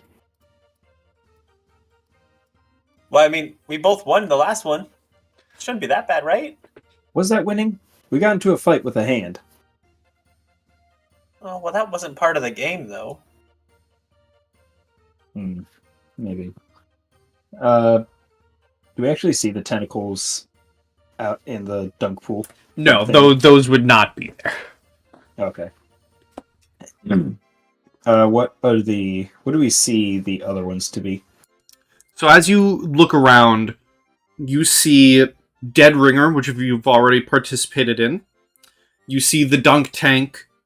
You see one of those, mallet games. Swing the mallet, hit the bell, which is over here. Except where the bell is, instead it's one of Heckna's masks at the top. Over here, on the top, you see one of those water games, where you shoot water into the clown's mouth.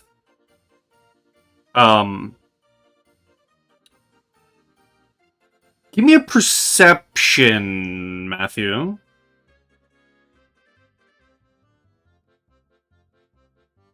Okay, yeah. Clowns, the clown, shoot the water in the clown's mouth. And then down here, Calamar, you're at the Heckna puck game. Down here, it is what appears to be a sign that says, "Pin the flail on the donkey." Well, that sounds awful. Craig, you want to do the hammer? What could go wrong with that? So there's pin the flail on the donkey, pop goes the clown, hit me Heckna, and Duncan do not, which is the name of the dunk tank. Yeah, Craig, want to go swing a hammer? Yeah, I'll go whack Heckna. That seems to be the least likely to be catastrophic.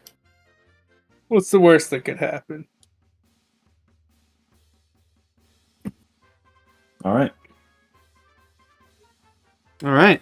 You walk up, and you see a tautly muscled pale blue tiefling with a small crown perched in her short but curly hair, swinging this massive hammer with ease. A narrow pole painted with rainbow stripes stretches up behind her, with a large red button at its foot. The top of the pole holds a sneering mask. Lights dance around its edges as the mask taunts you guys as you approach, and it says, "What, you think you're strong enough to hit me? Maybe when a chug-a-hoo poppies the doggus." Just checking. You don't really want to hit Heckna, do you? Ooh, do you? I'll tell him right now. I'm waiting. I'm so hungry for that hit. Give me that hit. Give me a little top. See where it goes. Give you some what? I meant to say tap. And if you step up to play the game, first play, the tiefling tells you, first play's free. Free! I love free things! And if you step up and grab the mallet, what is your strength, Craig? 13. Alright.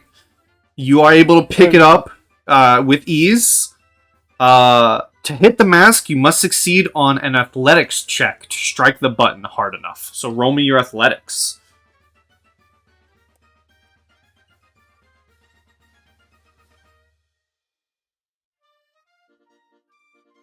You hit the puck, and it goes barely up.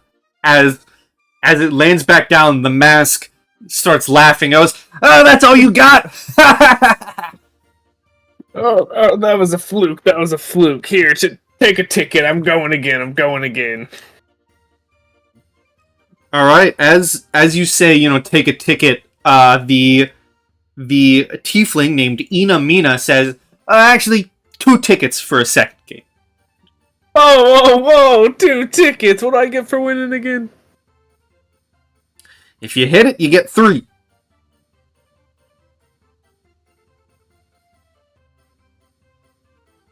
Oh, that doesn't seem like a very good return on investment to me. That's not very good. I had this move pulled on me in the club once.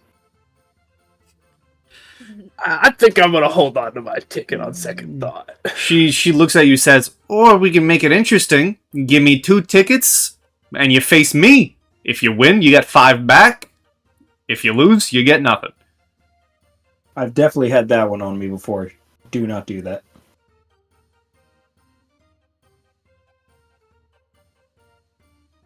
I'm gonna take the advice of a friend here, and I'm just gonna go.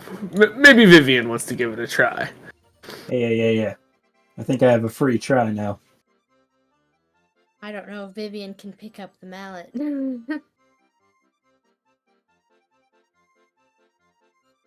It'll be funny to watch you try.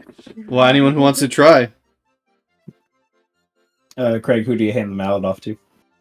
I try to hand it to Vivian as I tell her it'll be funny to watch her try.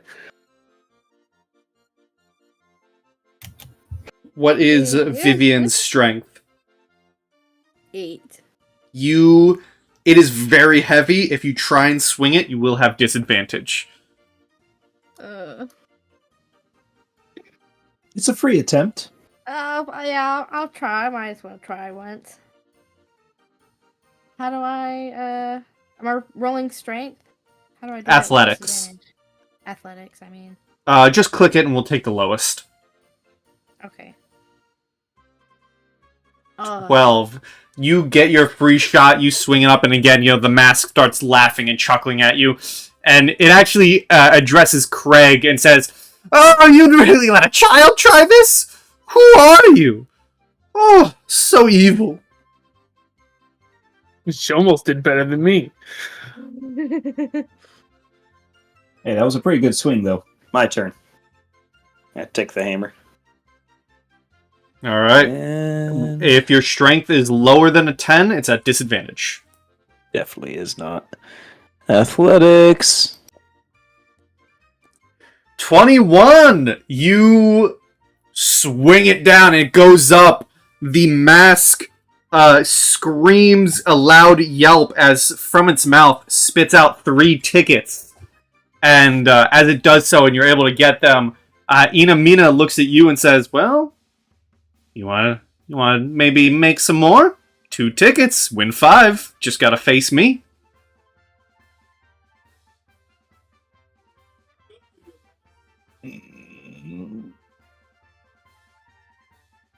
She kind of like shoulders you. "Come on, you know you wanna. More tickets, more goods. More tickets, more games."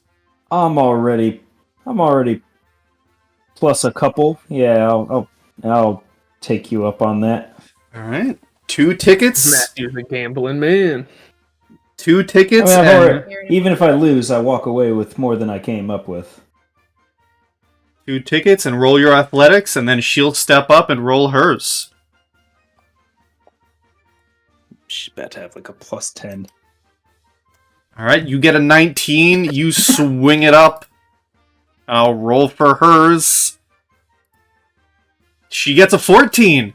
You are able to beat her, and she gives you the 5 tickets.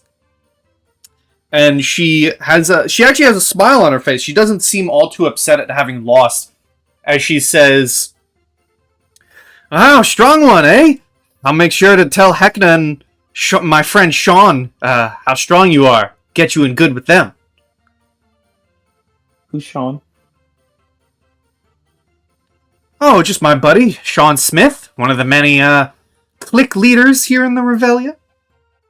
He's a good person to know, and if he knows you're strong, he'll respect you, as he respects me." It's a clique leader. Like, you know, like clique, like CLIQUE, like high school cliques. Oh, I know. I'm just asking her like what that means in the context of the right. She turns you around and points to these guys and says, "You see those guys over there? The ones in the tank tops? The ones who look nice and strong? Those are members of Sean's clique there. The cliques, there are various cliques here found in the Revelia. You can consider them security almost. Some of them run different parts of the Revelia. Sean Smith runs his right out of the food court."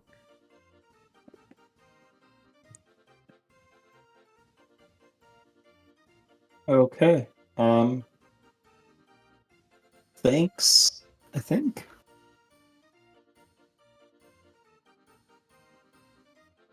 And I kind of turn away to the rest of the group. Well, I have more tickets now. There's a That was donkey really you can impressive. go flail. You know, it's all in the momentum, right? Good follow through. Yeah. You got to swing through. You got to swing that- through. You don't swing That at was it. my issue. Yeah, I was just swinging at it. I mean, you can try again. I played her game and I didn't die. I think it's just a one-on-one competition.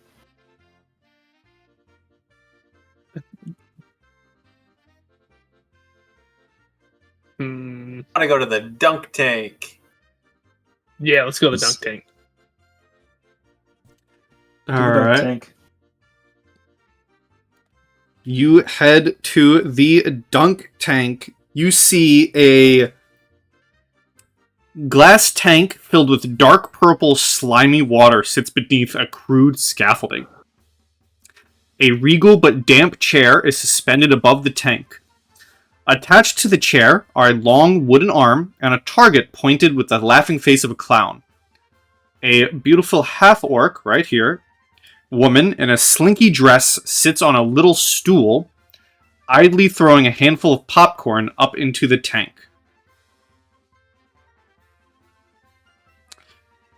As you approach Puddles, the half-orc says,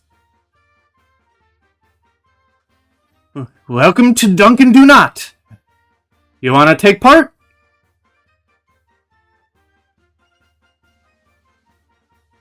Sure. Do I see anybody in the dunk tank? I see throwing the. Did you say popcorn into it? Yep. Give me a perception.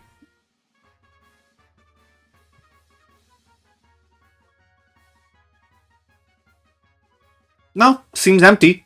And as she sees you looking at it, she says, "You know, you'll get, it's 1 red ticket for 3 balls, free for the volunteer, but volunteer sits on the chair, gets 3 tickets back whether they get dunked or not. So, if you want to play, I would highly encourage one of your own to sit on that chair." Free tickets, I volunteer, I volunteer. As I scramble up towards the front. Alright, you can go and get settled on the chair in the middle of the murky water. And it's one red ticket for 3 throws. I'll present a ticket. Alright. She takes the ticket. It is to hit it. It is a straight strength, or straight dexterity check. And this is just, at this point, it's RP between you guys. This is a game for you guys. Craig's in the seat. Does Craig do any, you know, what's the word,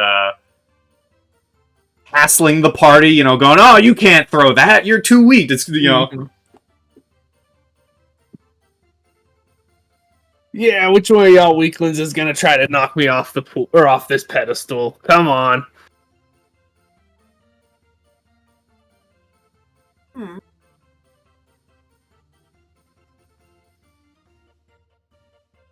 Fiametta grabs the ball. It looks a little dejected at it. Gives it a big old throw. And I rolled a 10, so a 13. The 13 plinks the sign and does not dunk Craig, but you do have 2 more. You throw like Vivian! Vivian's gonna gasp and. He didn't mean that. He's just That's a trying little to get in better. her- He's just trying to get in her head. A 16, you throw the next one. Again, it plinks. There's just not enough force behind it.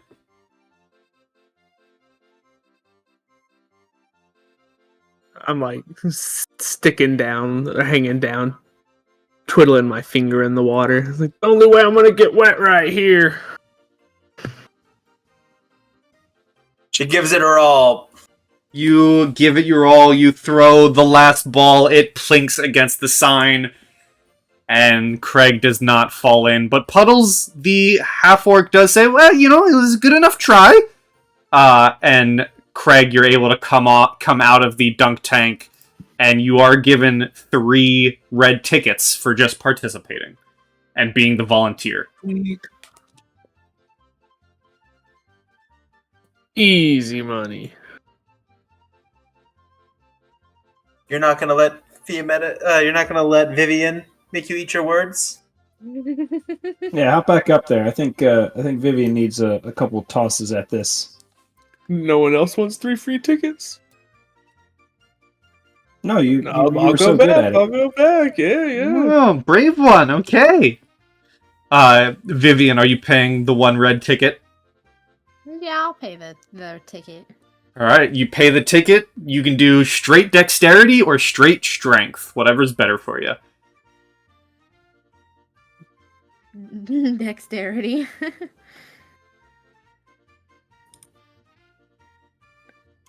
The 4 first throw doesn't even hit the sign. It just hits the grass.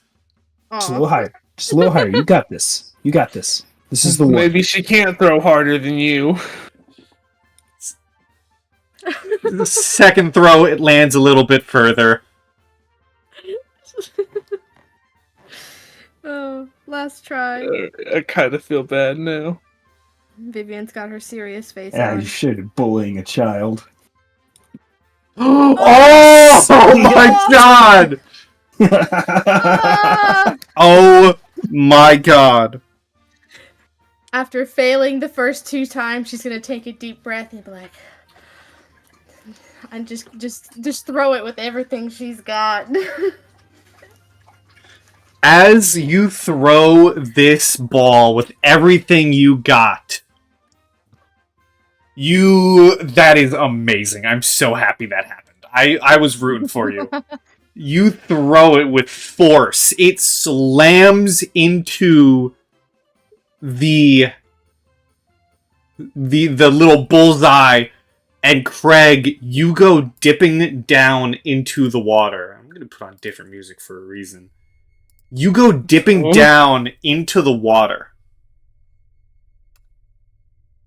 And we're going to go with Craig for a second here. To everyone else, Craig disappears into the water.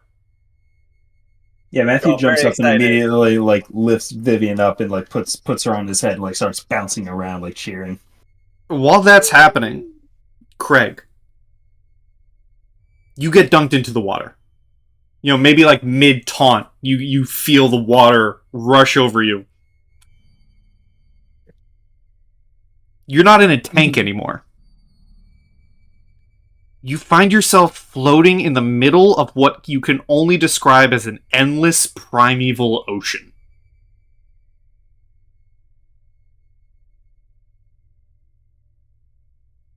And you feel something tug on your leg. And for purposes, I am going to have a initiative order. Craig, please roll initiative. Because as you feel this tug on your leg, you look into this dark water and see this massive, multi-legged, tentacled octopus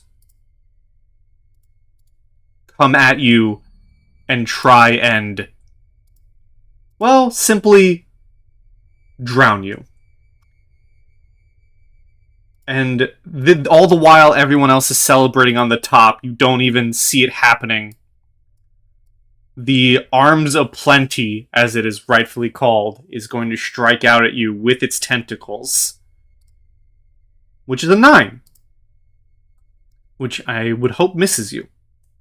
Yeah, it does not hit. Craig, you're up. You see this massive aberration dragging you deeper into this primeval ocean. And there's no way that I see to escape or get out. Or You can roll me a perception.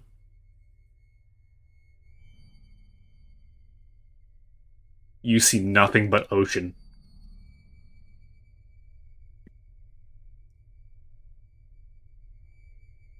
I'm just gonna try to swim the opposite direction of it. I wouldn't try to fight it underwater, I don't think.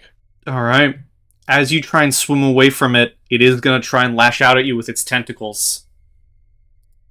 For a 25. Yeah, that hits. For 16 bludgeoning damage.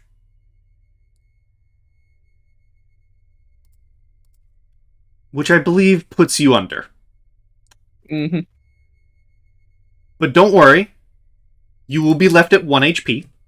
Because what happens is, almost as quickly as you went under, everyone else, as you guys are celebrating, you see Puddles reach into the tank, and Craig, you are brought back to life as you feel this, someone pounding on your chest, and everyone else sees this as Craig, you come to spitting up a holy buttload of water on the ground before you. And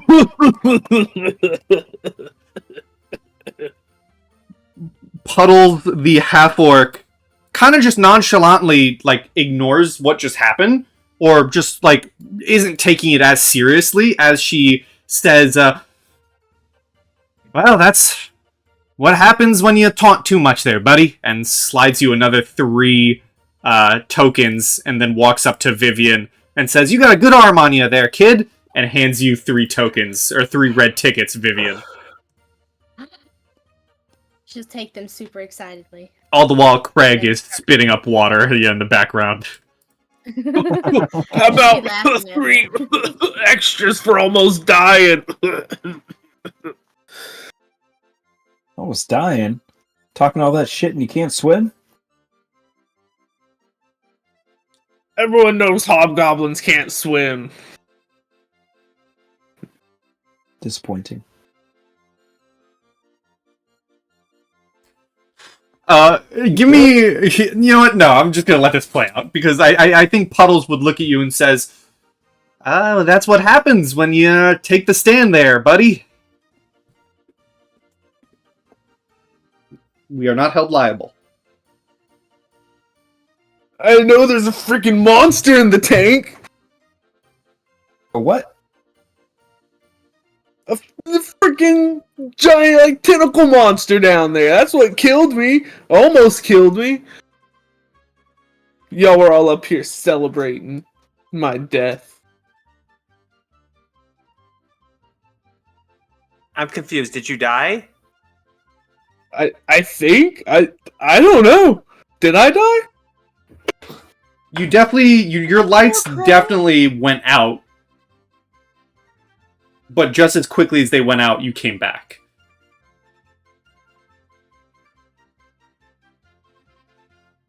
I'm gonna, like, go and, like, hop up and just, like, look in. Give me a perception. I'm gonna go, like, grab his feet as he's leaning over the edge of this tank. And in. Yeah, just flip me right in. You just see the dark water.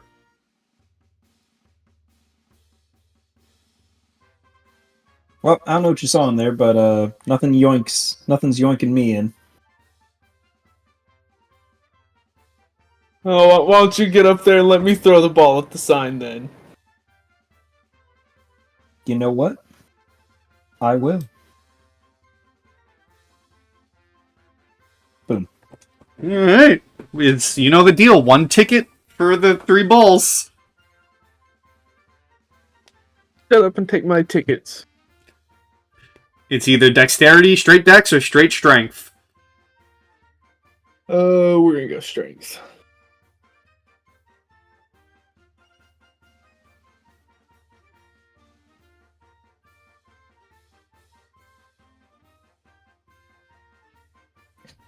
You throw the ball and it lands.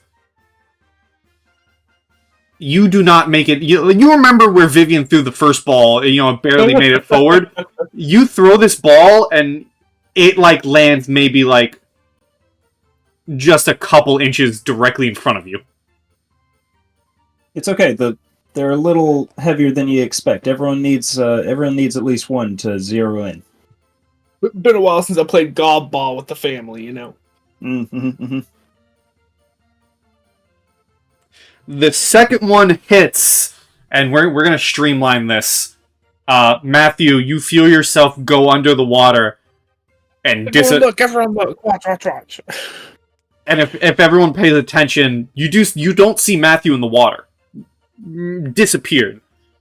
Matthew, you are in this primeval ocean, and to simplify things, you are grabbed and essentially strangled by this giant octopus before you two are eventually dragged out, given the Heimlich, and left at 1 HP. Kind of stand up. I'm like, I don't want to play that game anymore. But each of you are given 3 tokens, so 3 red tickets each.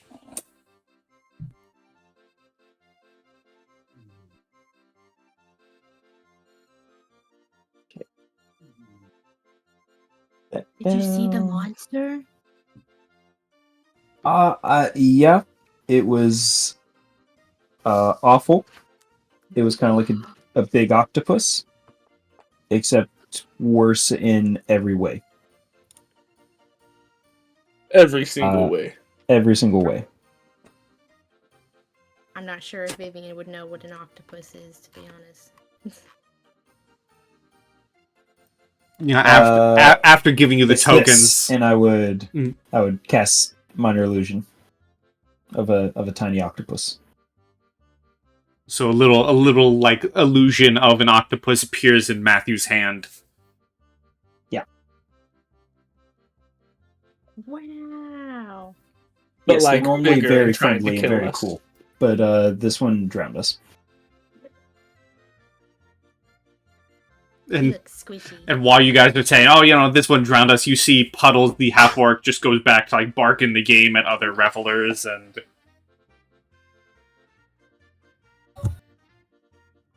I see why they pay for volunteers then.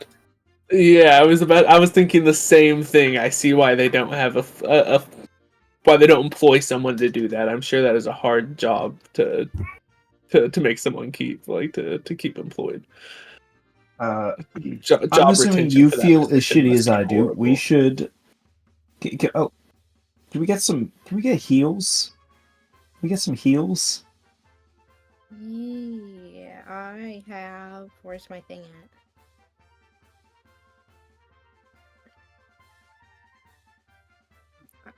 Where? Can't find my stuff. Oh, there it is. I have cure wounds. I'm gonna cast it on Matthew.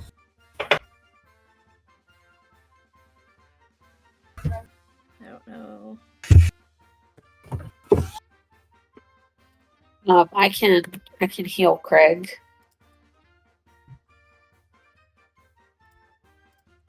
see, let me look at your sheet, Vivian. Your cure wounds is a D8 plus D8 plus 2.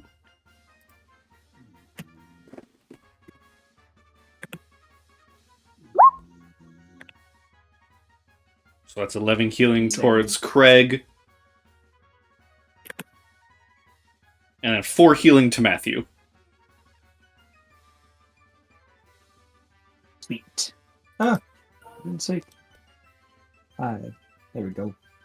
Woohoo! I'm halfway there. Living on a prayer. Okay. This place kind of sucks. And the very first guy directed us to the hostel. So I think we might need to go there next.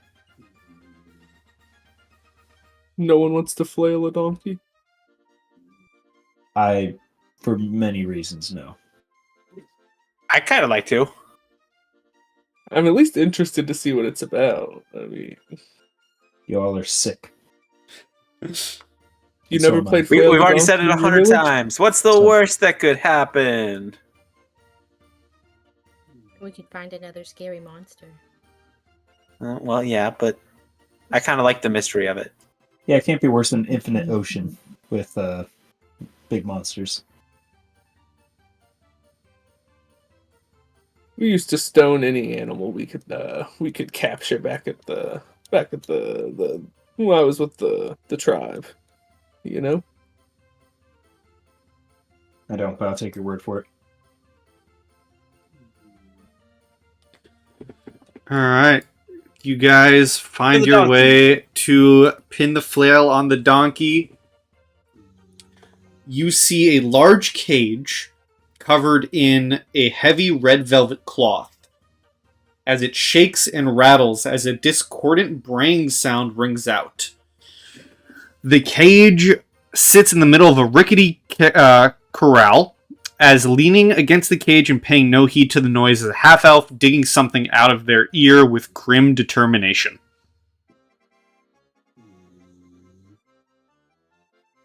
Do you need help with that? They look at you and kind of just nonchalantly say, 1 ticket for participation, minimum of 3 participants to play. Fiametta gladly holds out her ticket. Takes it, Look says, into the other ones. yeah, takes it. The ticket says that's 1. I'll hand her a ticket as well. That's 2.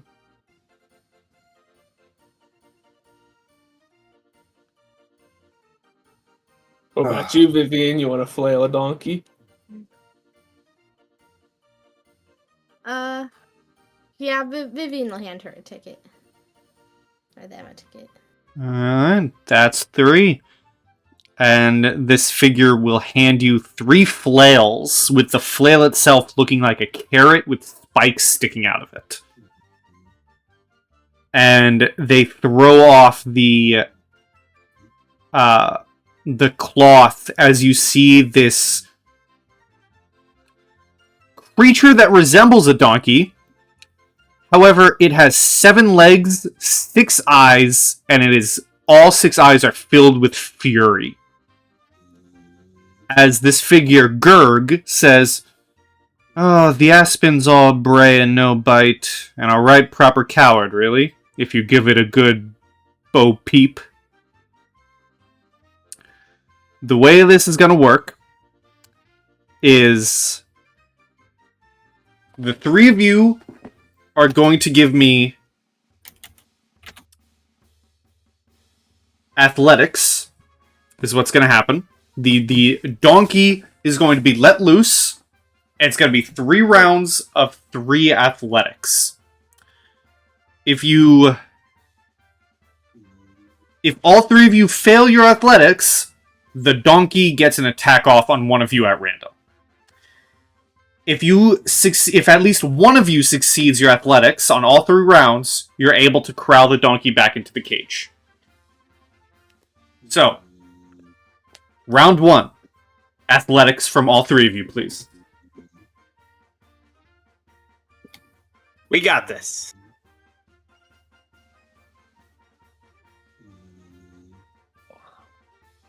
Alright. You are able to... The other 2 have some struggles, but Fiametta, you're able to kind of corral it in a certain direction, avoiding attacks. Second round. This isn't the same thing that we'd call donkey flailing back home.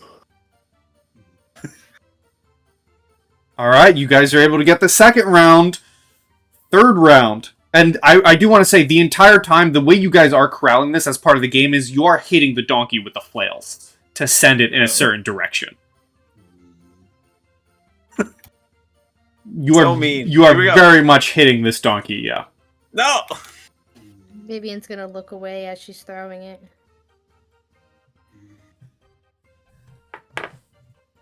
Okay.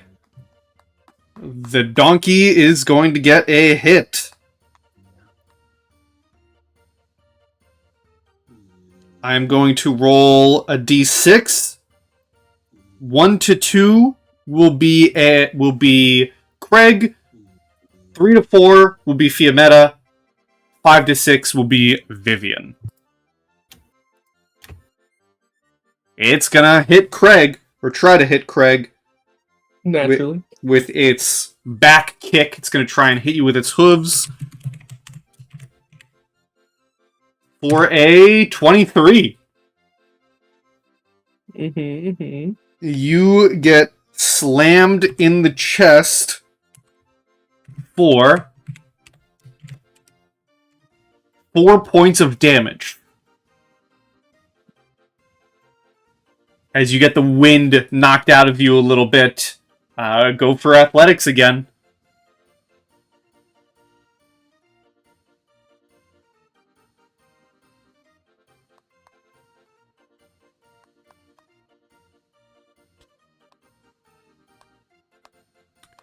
Vivian, Fiametta. My bad. I thought I hit it. Sorry. There we go. Hey! Alright. You guys are able to corral it back into the pen. And as you do so, coming out maybe slightly bruised, at least one of you, each of you are given 3 red tickets as the reward.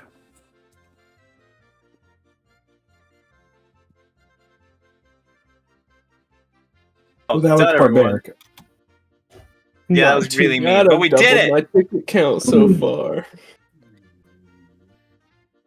That's pretty good. That's pretty good.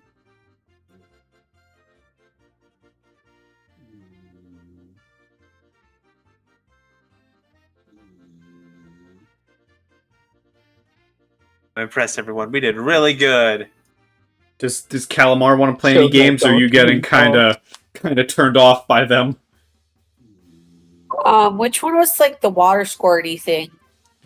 That one was up here. Yeah, I'd like to do that one. All right. You step up for... Where was the name of it? For Pop Goes the Clown. Up goes the clown. Sticking out of holes in a long wooden countertop are 5 clown heads. Their mouths stretched open by wooden contraptions, and next to each face is a grotesque, half-inflated balloon in the shape of Heckna's head, as water guns are bolted to the ground in front of the clown heads. The way this will work is it is one red ticket to participate, a minimum of 2 participators is needed. If Okay. any other party members step up. Yeah, I'll give them a ticket. All right.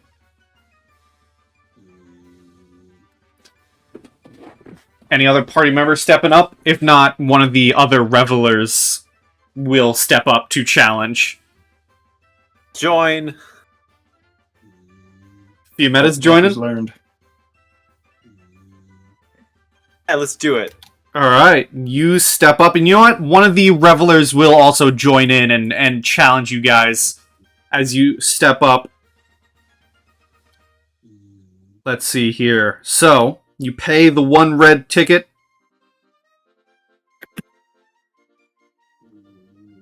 Let me look at this. Okay. Here's what's going to happen. Every participant, so that is Calamar, that is this reveler, and Fiametta.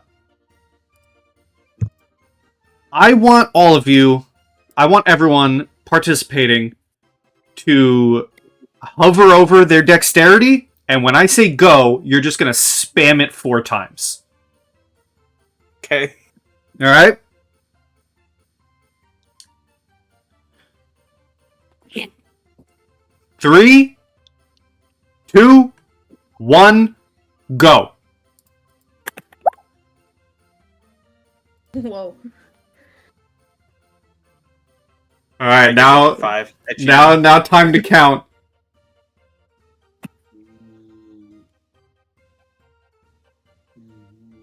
Alright. My last one doesn't count. I hit it 5 times apparently. Oh wait, no, I was looking at athletics. Shit, I rolled so low. Yeah. Okay. So, yeah, I hate to say it, Fiametta, but it's definitely coming down to Calamar and the other reveler, as they are leagues ahead of you. Calamar, roll 1 more dexterity against his. He gets a 2. All right, just by numbers, you got the higher one. You definitely got higher than him. So you are able to burst the balloon first as it explodes. And as it explodes out, let's see here.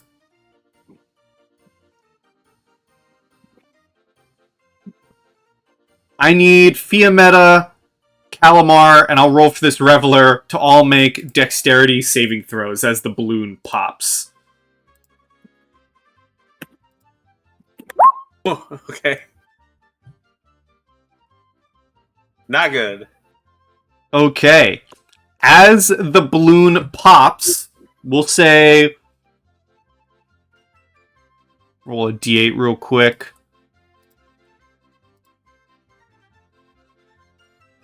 All of you, the 3 of you, are going to take, as it pops, 4 points of cold damage as the balloon pops and lets out this freezing slime that coats you and kind of burns away at your skin before you are able to brush it off.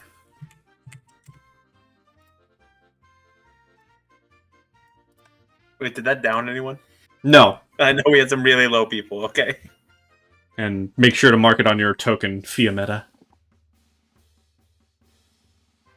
Did it update? No. Okay. So wasn't tied to my sheet. There we go. But with a win, Calamar, you are given 3 red tickets. Yay.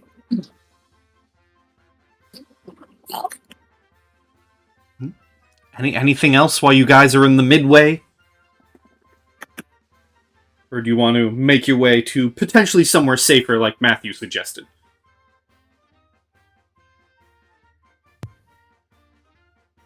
I think we did it all.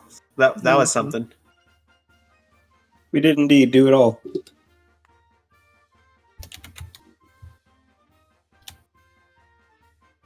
Yeah, let's probably go to the hostel. Right? That's what Gonna it's called. spend our tickets on something now. Oh, true. They're already burning a hole in my pocket.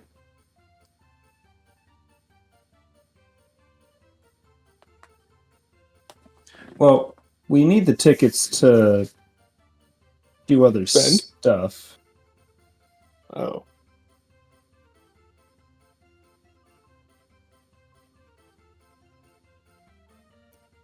Like spend them? Do we even know where Yeah. to spend the tickets outside of the games? I mean, said everything was paid everywhere. for with tickets, like food. You get food. Yeah. Food sounds good too. But the hostel could have food. I feel like Yeah, the I think hostel the will have hostel better might food. be our best choice.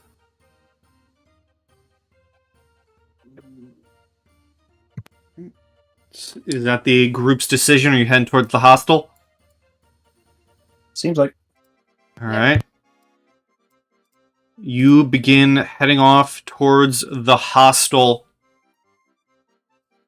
And as you walk through, again, you know, seeing the regular sights of a carnival. You find your way towards a 2-story inn made of mismatched wood, hastily constructed to form a narrow building that leans slightly to the right. Embedded on the building's facade are windows of various shapes and sizes. A hot pink door is covered in half-eaten candy and gum. A record of thousands upon thousands of revelers sticking their gum to the peeling wood. Above the door is a flickering neon sign illuminating only the me in the word welcome. To the left of the building is a wooden sign reading hostel in large red letters. There's a line through the word, and the other form of hostel is there. So the original writing was this, the new writing is this. Has been hastily scrawled beneath it, as you can hear the faint sounds of shouting and commotion spill from the slightly open door. And as you hear these sounds and the commotions spilling out from the door, as you stand under the bright moonlight in front of the hostile, that is where we will successfully end and call our first session of Heckna. Nice. this is funny. I really like this. Yeah. I am very excited to see where we go next and to present the Hostile Hostel to you guys. But for now, that is indeed our session 1.